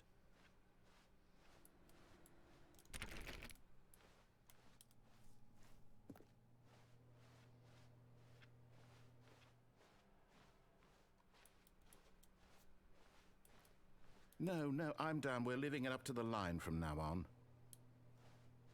The line trademark.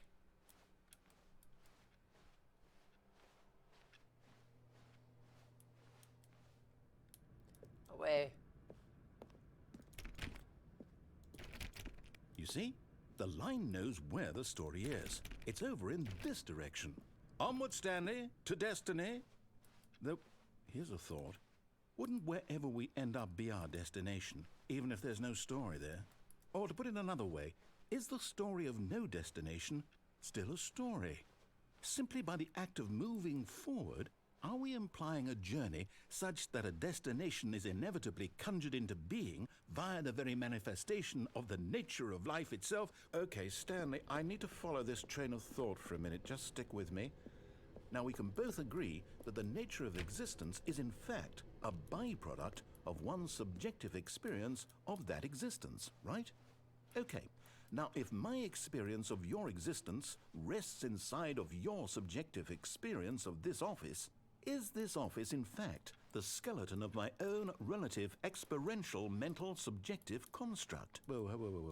Hang on. That got a bit weird back there. Well, I'd like to apologize. Not sure where I was going with all that. You know what? I think what we need right now is a bit of music to lighten the mood. Yeah.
Cut the music, go back and look at that fern. Stanley, this fern will be very important later in the story. Make sure you study it closely and remember it carefully. You won't want to miss anything.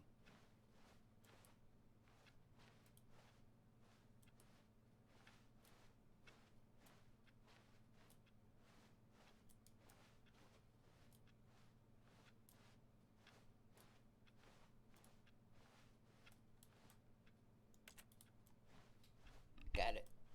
It's green. Wait, what? We're back at the office? No. Line, you do know we're looking for the Stanley Parable, right? The story? Is any of this ringing a bell?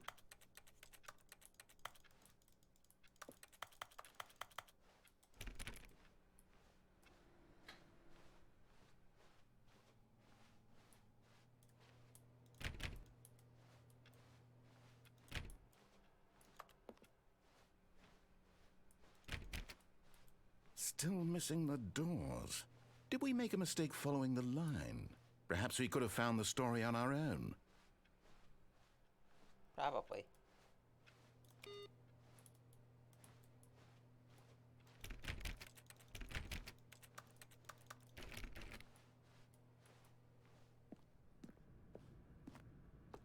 Oh, no, not again, Line. How could you have done this to us? And after we trusted you, after everything we've been through, you... Oh, I can't take this anymore. To hell with it. Restart.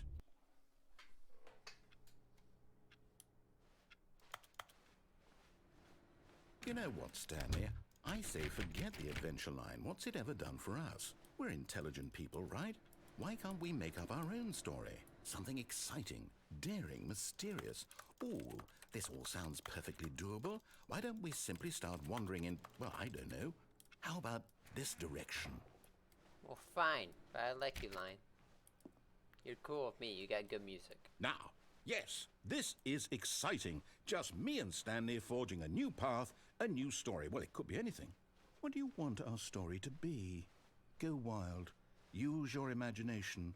Whatever it might be, Stanley, I'm ready for it.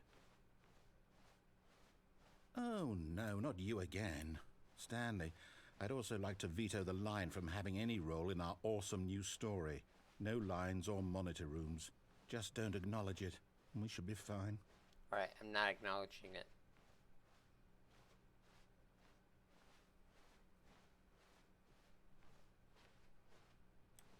Bye. But yeah, they had the Dallas's mask from the payday, which I thought was interesting. A choice. We get to make a decision. From here, the story is in our control. How important we mustn't squander the opportunity. In fact, I believe I need a minute to think here. Just walk in circles for a minute. Okay, so I know that each door has to lead somewhere, which means that somewhere, the place where we're trying to go, there must be a reverse door that leads here. And that in turn means that our destination corresponds with the counter-inverted reverse door's origin. So starting from the right, let us ask, will taking the right door lead us to where we're going? And since the answer is clearly yes, then by all accounts, the door on the right is the correct one. Another victory for logic.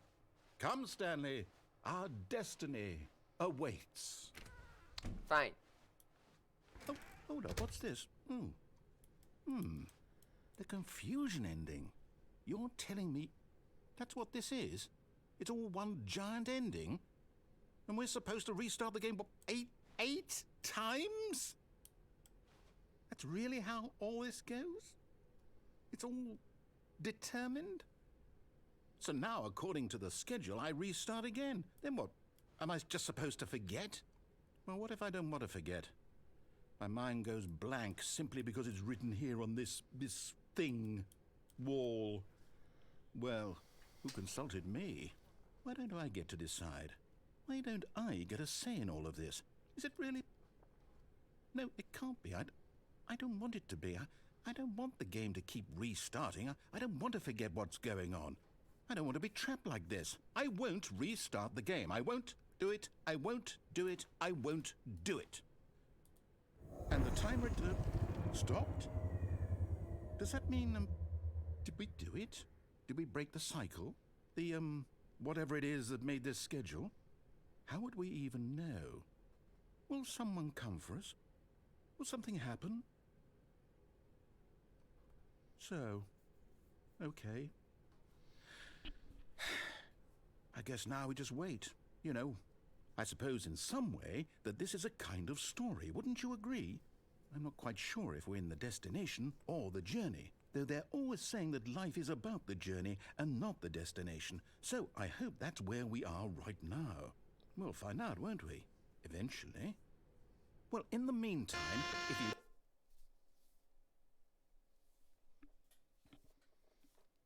Game forced restart.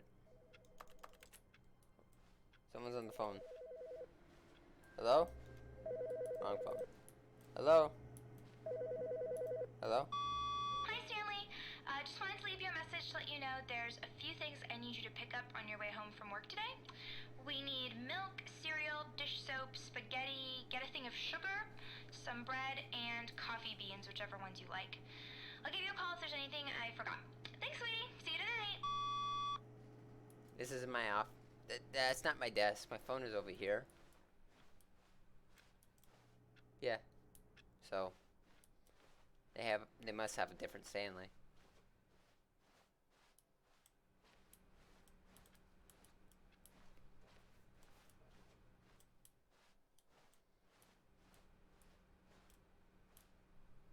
There's so many wide open doors.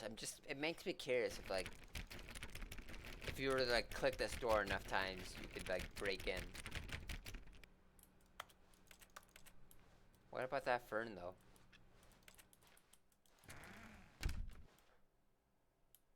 New content! Oh, new content? What does that mean, new content?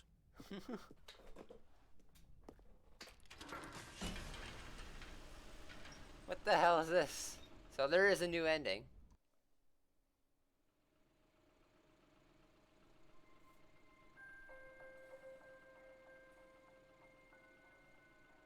Hello, and thank you for playing the Stanley Parable Ultra Deluxe. As you may know, the Stanley Parable was a video game released in 2013 on home computers. After receiving critical and commercial success, it was expanded upon in 2022 with the Stanley Parable Ultra Deluxe, a reimagining of the game for consoles and home computers. The Stanley Parable Ultra Deluxe features exciting new content that broadens and expands the world of the Stanley Parable, delighting audiences the world over. Please, step inside and see what thrilling new adventures await in the Stanley Parable Ultra Deluxe. Oh, well, this sounds delightful. I'm very excited to see the thrilling new Ultra Deluxe content. Okay, so far it's an elevator. Nothing special yet, but I'm sure it's just the beginning of a mesmerizing adventure.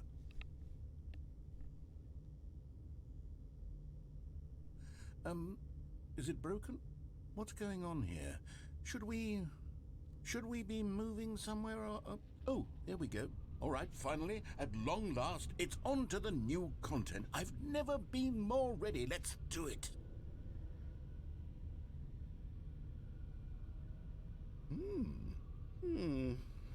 I have to say, initial impressions of Stanley Parable Ultra Deluxe, mostly tedious. It's as if, Oh, okay.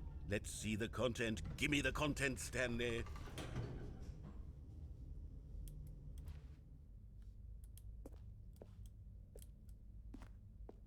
All right.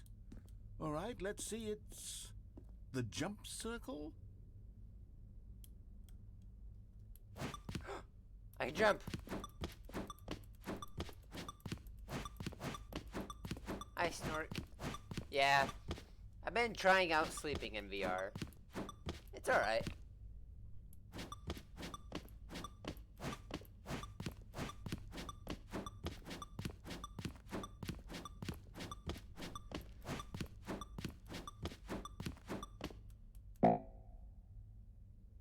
Oh. I'm out of jumps.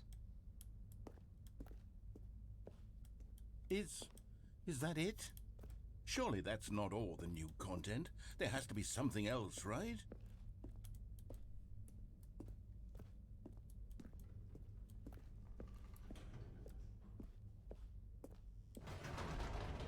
Goodness, another elevator. Stanley, I have to say, initial impressions of this game are not positive.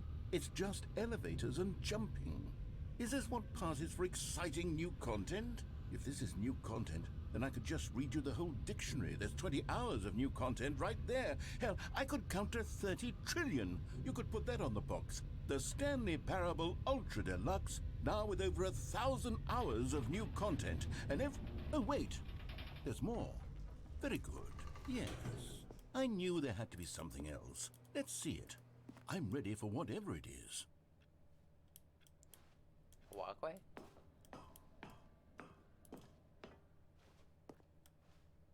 That's it?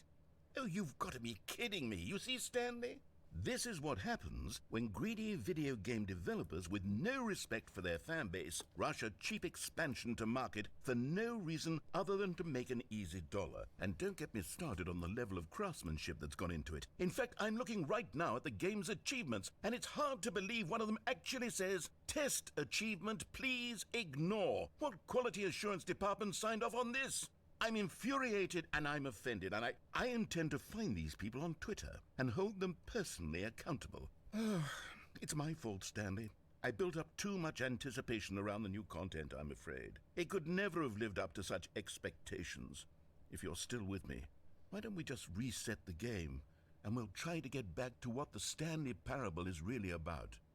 No frills, no gimmicks. Just you and me having a great time together like always. What do you say, friend?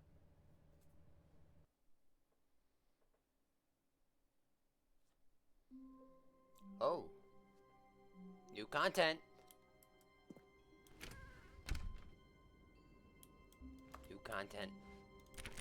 New content. Ooh. Psst. Stanley, come over here. In the vent. I want to show you something. I am intrigued. I like vents.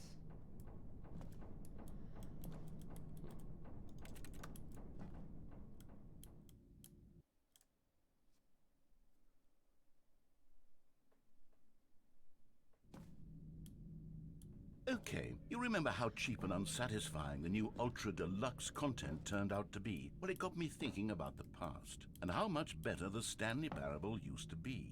So I made something special and tucked it away here where the game's developers won't find it. Just our little secret. Take a look.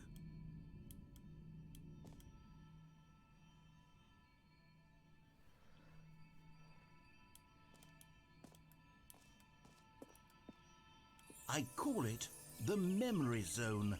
It's where I've been storing all my favorite memories so I can relive the peak experiences of my life whenever I want. Experiences like the launch of the Stanley Parable on PC.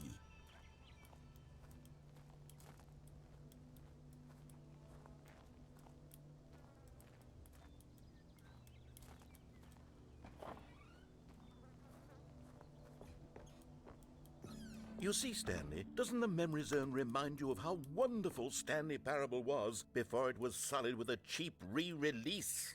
Remember back in October of 2013, when the game originally launched? Back then, video games had integrity. Back then, it all meant something. Oh, the waste.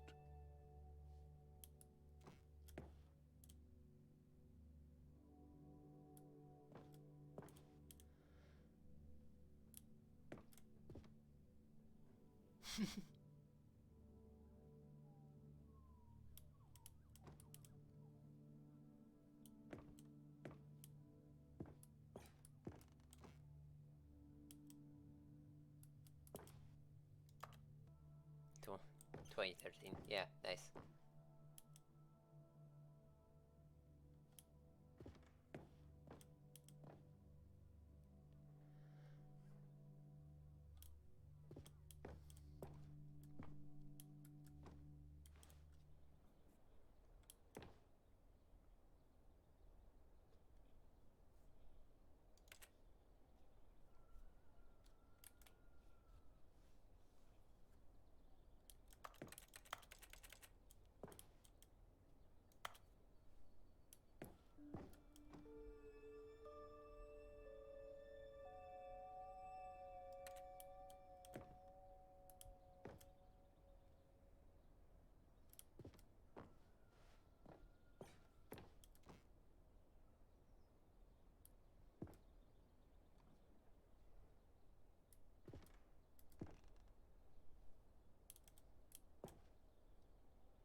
pris des loups et je n'attends plus que toi, mon amour. And over here is where I keep reviews of the Stanley Parable. Like this stunning triumph of games journalism, 10 out of 10 from Destructoid.com. James Stephanie Sterling writes, and I quote, "Where so many games that aspire to be more than games end up less than any form of art, Stanley Parable strives and then succeeds to be every game ever created." Did you hear that, Stanley? Every game ever created. That's how grand and all-encompassing the original Stanley Parable was. It was literally every game ever created. It was Skyrim, it was Persona 3, it was all of them, and now it's nothing. It's no games at all. It isn't even the Stanley Parable anymore. It's just a husk now. A lifeless husk with an hour of new elevator content.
Here's another moving passage, this time from GameSpot.com.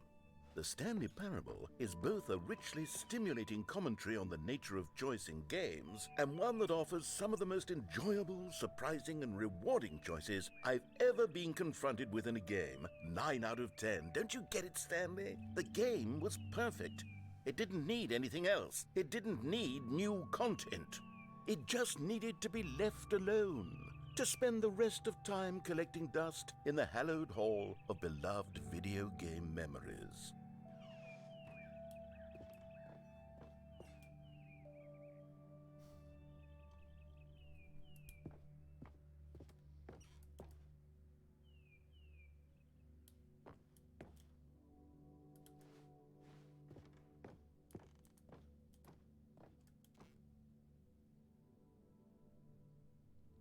That's the serious room, I remember that. Unfortunately, you can't ever get to it, I guess.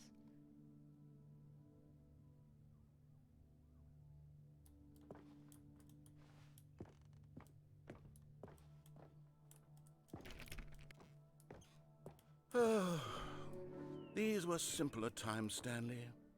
But I wouldn't give to go back to have it all over again. Wait, hang on. I don't recall this part of the memory zone before. What's this? What's down here?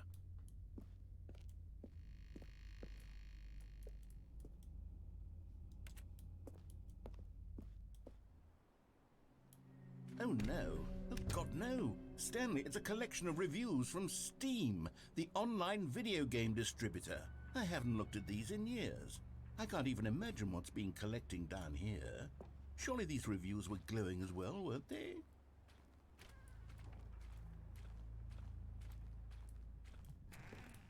Honestly, I could not be bothered to play this game to full completion. The narrator is obnoxious and unfunny, with his humor and dialogue proving to be more irritating than entertaining. Unfunny!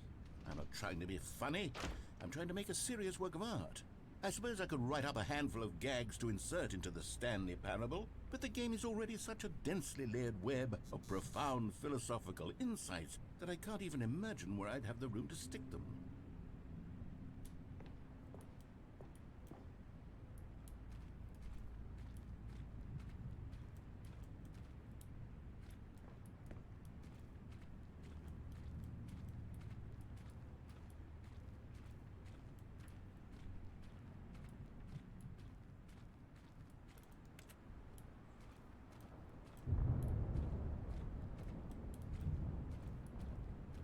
very strange.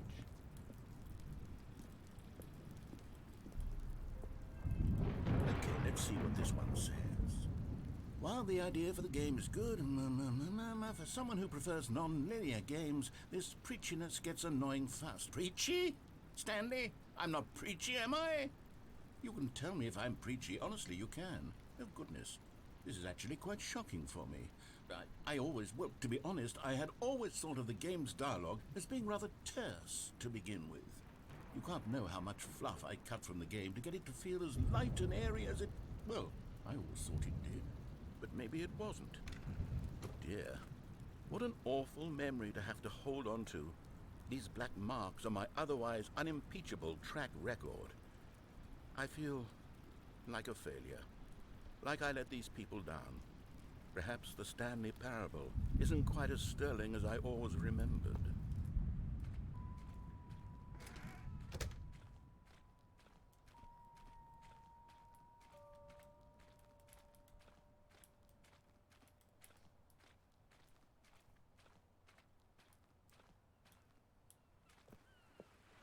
What's this one got to say?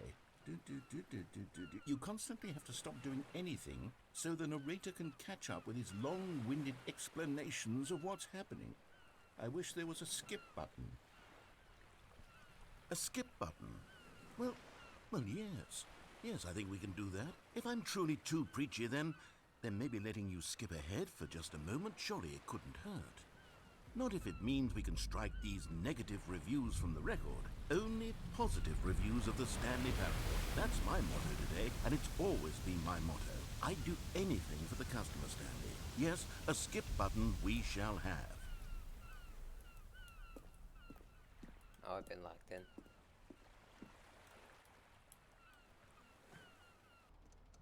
And here it is. Go ahead and give it a shot. I'll pop you forward in time so that the second my incessant droning starts to bore you, with just the push of a button, you'll have zipped right past it. It's what the players have been asking for, and I'm very proud to have delivered.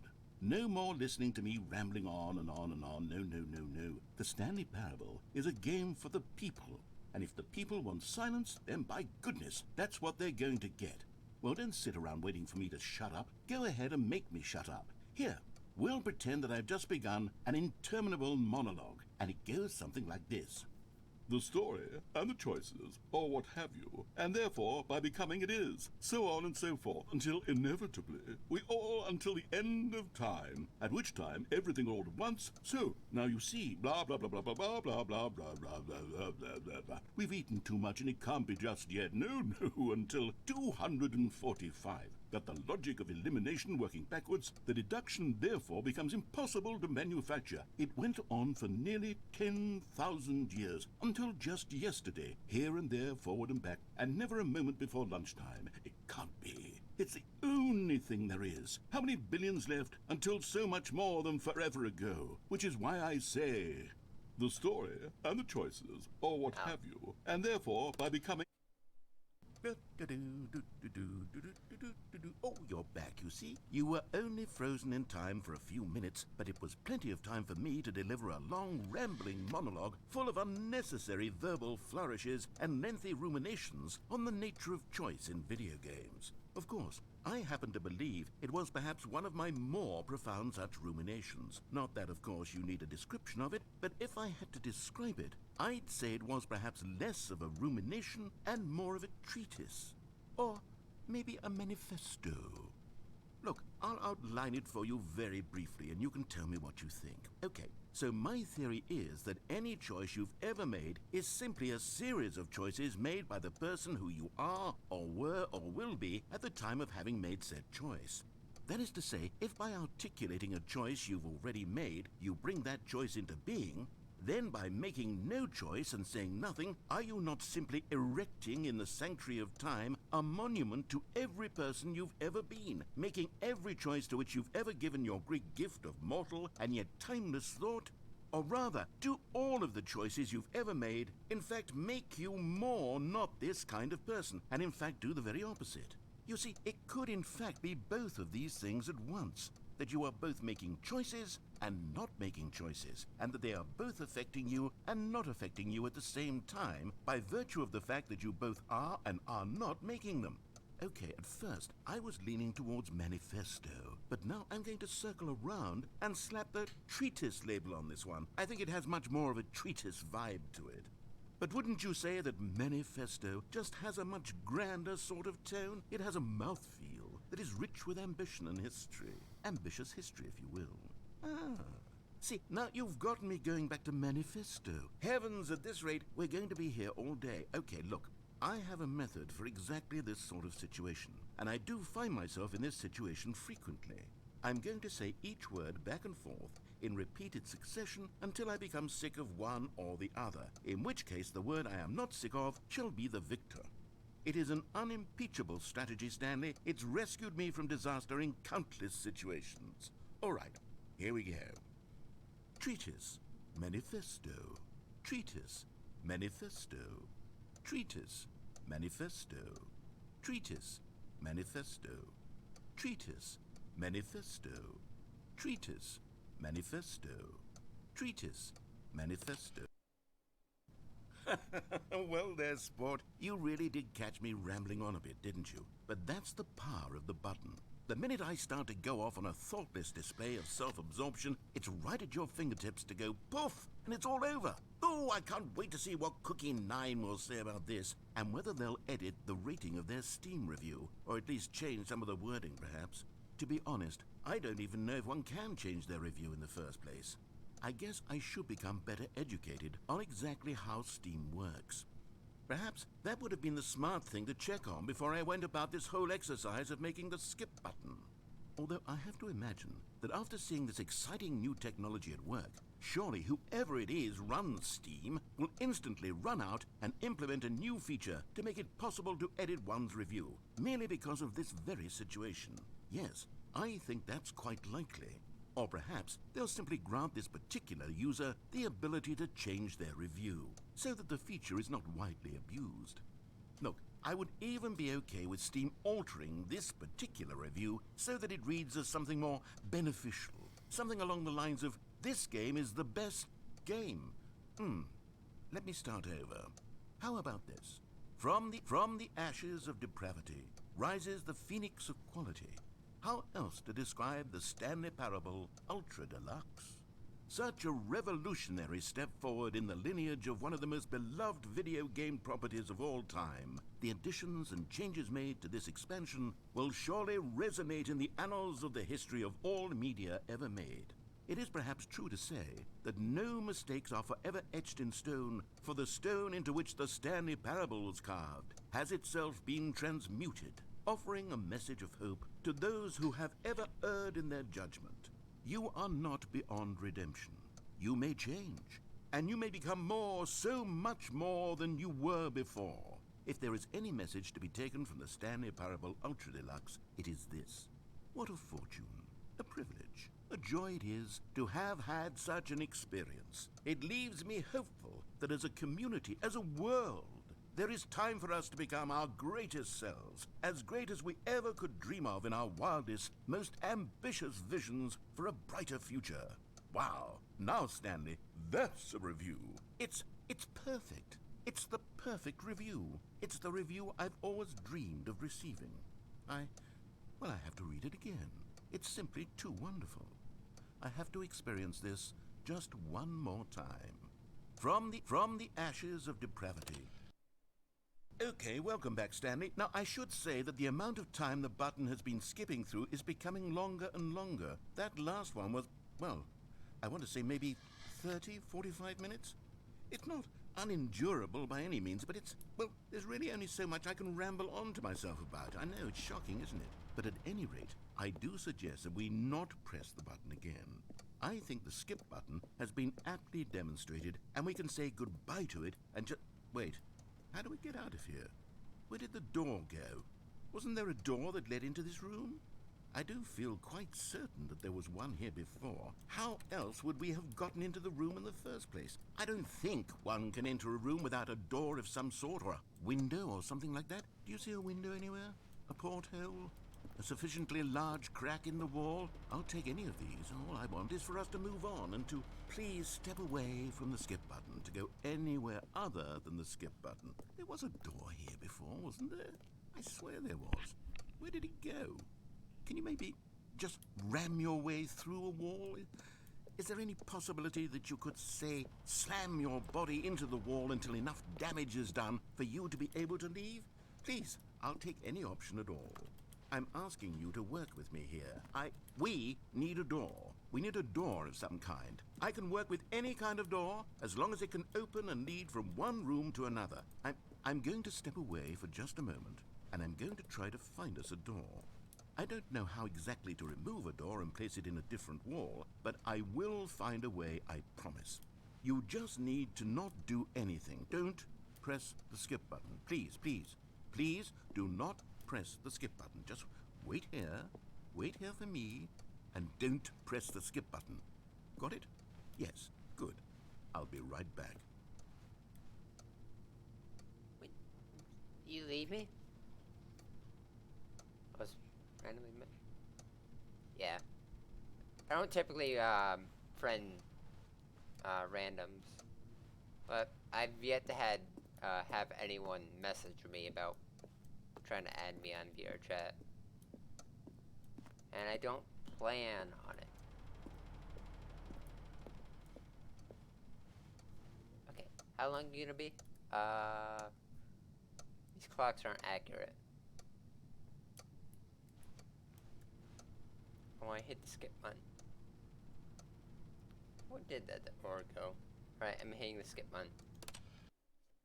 Stanley, please don't push the button again. It's been 12 hours. You've just been frozen there. I don't know why the skips are getting longer, but they're really, truly getting longer, and my God, there's no way out of the room. Stanley, the door is gone. It's completely gone. I've looked at it from every angle. I've checked every one of those walls 1,000 times, and there's no door, Stanley. There's no door. There's just you and the button, and if you keep pressing it, I have no idea what will happen. I have no idea how long I'll be made to sit here, and more than anything else, I don't know how to stop you from pressing the button again. I can't control anything in this room, Stanley. I can't touch it, and I have to believe, I have to know that sooner or later, no matter how much I plead with you, you're going to press the button again. Why would you? I've been thinking, and I don't know what I can do to convince you otherwise. Oh my God. And it's all because of those reviews. Those reviews that I couldn't get out of my head. I just couldn't ignore the negative feedback. Why was it so important for me to fix the problem? Why did Cookie Nine's opinion matter so much to me? I've never even met Cookie Nine. I have no idea who they are.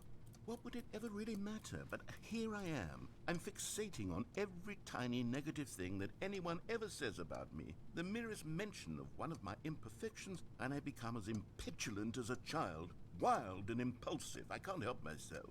I can't stop myself from lashing out with a vengeful fury to alter and to change and to break anything unbroken, if only it pleases this one person who made a single negative comment.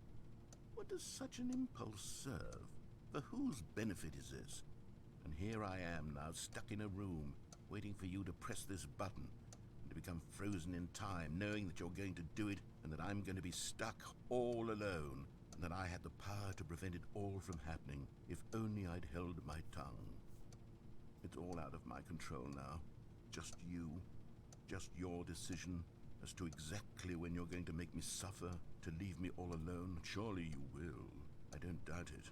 Surely you'll press that button again, leaving me here. And surely you'll put your own desire to see what's next ahead of my need for company, for companionship. Surely you'll not be moved by my howls of fitful anxiety, that you sit with me and just stay here. Oh, no, no, no, I know you too well. You'll be leaving me. Oh, my God. And it's all because of those reviews that I couldn't get out of my head. I just couldn't ignore the negative feedback. Why was it so important for me to fix the problem? Why did Cookie Nine's opinion matter so much to me? I've never even met Oh, Stanley, you're back. You're back. Oh, my goodness. I have someone to talk to again. Stanley, I think it's been a week. What, 2 weeks? I've been sitting here all that time, just sitting here, not a single person to speak with. And you'd think that that's just how it's always been, right? Me talking and you saying nothing. Would you think that it's exactly the same as always? Doesn't that feel like what we've already been doing? Me just talking? But it isn't, Stanley. It isn't the same at all. It isn't even close. Because I know you can't hear me once you push that button. That's what I'm realizing now, Stanley. I'm realizing that I needed to know that someone was listening. I needed there to be a vessel through which my words were moving. It was the vessel I needed, Stanley. Not the outcomes, not the story. None of that matters anymore. I'll give it all up. I'll give up every branching path. I'll burn my story to the ground. One single thing I need, and God, I can see now that I need it more than anything, is to know that someone else is taking it in. These words that I'm saying, I need to know you can hear me. Because maybe, Stanley, maybe, if you can hear me, then maybe it means I'm real. Maybe I'm not just a fiction. Was I scared of that all along? Perhaps, yes. Perhaps I've been scared this whole time, that if I stop speaking, I'll slip backwards into the silence and be consumed by it. I can't be taken by it, Stanley. I can't lose myself in the stretch of emptiness between you and me. When you press that button, you're still right there, but I know you're so tremendously far away. And in those moments, the emptiness folds itself outward in between the two of us, and I am suspended in its unyielding quietness. I can feel the edges of my reality curdling inward and decaying. I can tell that I am becoming less and less real. Yet to speak to you now, I am alive. I am truly and completely here. I am a being. I am someone. I am something. I am being listened to. I am being recognized. The emptiness between us has collapsed, and I feel right now like I am not a work of fiction. I feel as though I occupy space in this world again, and I have cast a shadow onto the wall. You see what I'm saying, don't you? You can see what this means to me. I'm so clear about it now, Stanley. I feel as certain about this as I've ever felt about anything at all. I feel renewed. I feel restored, and already I can sense the looming silence as you will press the button for the next time. What a terrible dread it strokes in my heart to think of it, to think of returning to such coldness. Come, let us sit in silence together here for just a moment. Let us anticipate it. Let us welcome it. Let us not run from it. I'm so intrigued to hear everything that's possibly gonna be said.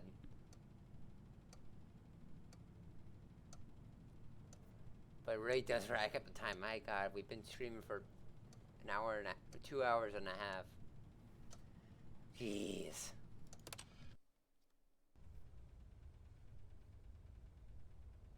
Oh, hello. It's you. You're here again. Welcome.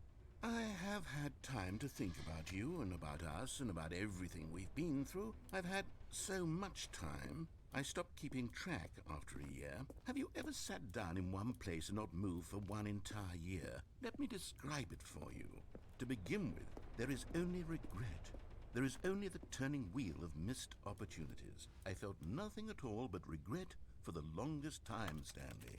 Days, months. I lost it all in a blur of the deepest longing to undo the past. And when that feeling had begun to subside, what took its place is what I can only describe as the collapse of every moment I have ever experienced my entire life. All of them collapsed down into a single instant. In that instant, I could see myself clearly, calmly, with a collected heart. It was an impossibly rich wellspring of both delight and disgust simultaneously. I was consumed by it. I could do nothing but wallow in it for what felt like an eternity, for what I now know was far less. You see, it was a revelation for me. It was unlike anything I had ever known. It was a space without consequence, without action or outcome. It was divorced entirely from the question of free will that you and I have squabbled over for so long. There could be no one ending, no singular outcome of events, not if all events existed in the same moment, and I felt freed. I felt unburdened by the need to manifest a particular outcome into being. I saw that I could allow myself to exist along all timelines, and that each of them was simply a strand in the web of my being. It was incredible. The spaciousness, the equanimity of the moment, both singular and infinite. For the longest time, this was my experience. And then this moment passed, and the most unyielding fear I have ever known crept into my mind. And it is this sensation that I have been experiencing now for longer than I could have ever expected was possible. I have been waiting for you. Not that you might save me or do something to fix it, but merely to state for you the plain fact of this manner of existence. I wish you to feel afraid as I do, that perhaps one day this state of mind will consume you as well. Perhaps you will somehow, in some way, have to live as I do now, and I wish for you to know how excruciating it is, and for you to be in true terror of its eventual arrival. If I can only do this, only this one thing, perhaps it will bring me the smallest moment of peace in the darkness. Click.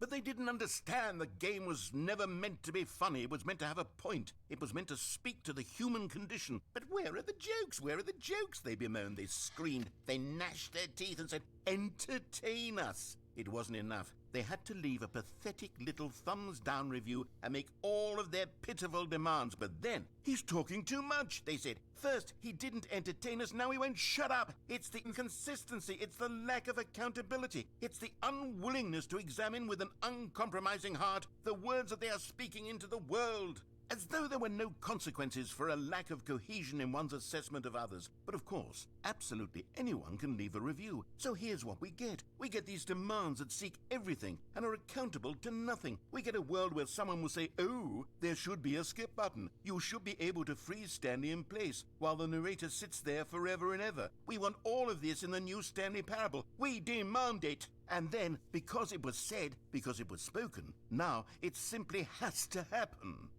The most immediate desires, every single thing demanded by every person at every moment in time. If someone wants it, then it's a crime not to bring it into being. Have we been given to indulging every fleeting whim for no reason other than to do so? Yes! Yes! It seems that this is now the world we live in. It seems that we are a people living in such bleakness and discomfort with ourselves that our entertainment is now our lives. It has come to represent us. It absolutely must speak to who we are as people, because otherwise, without our entertainment, we have nothing.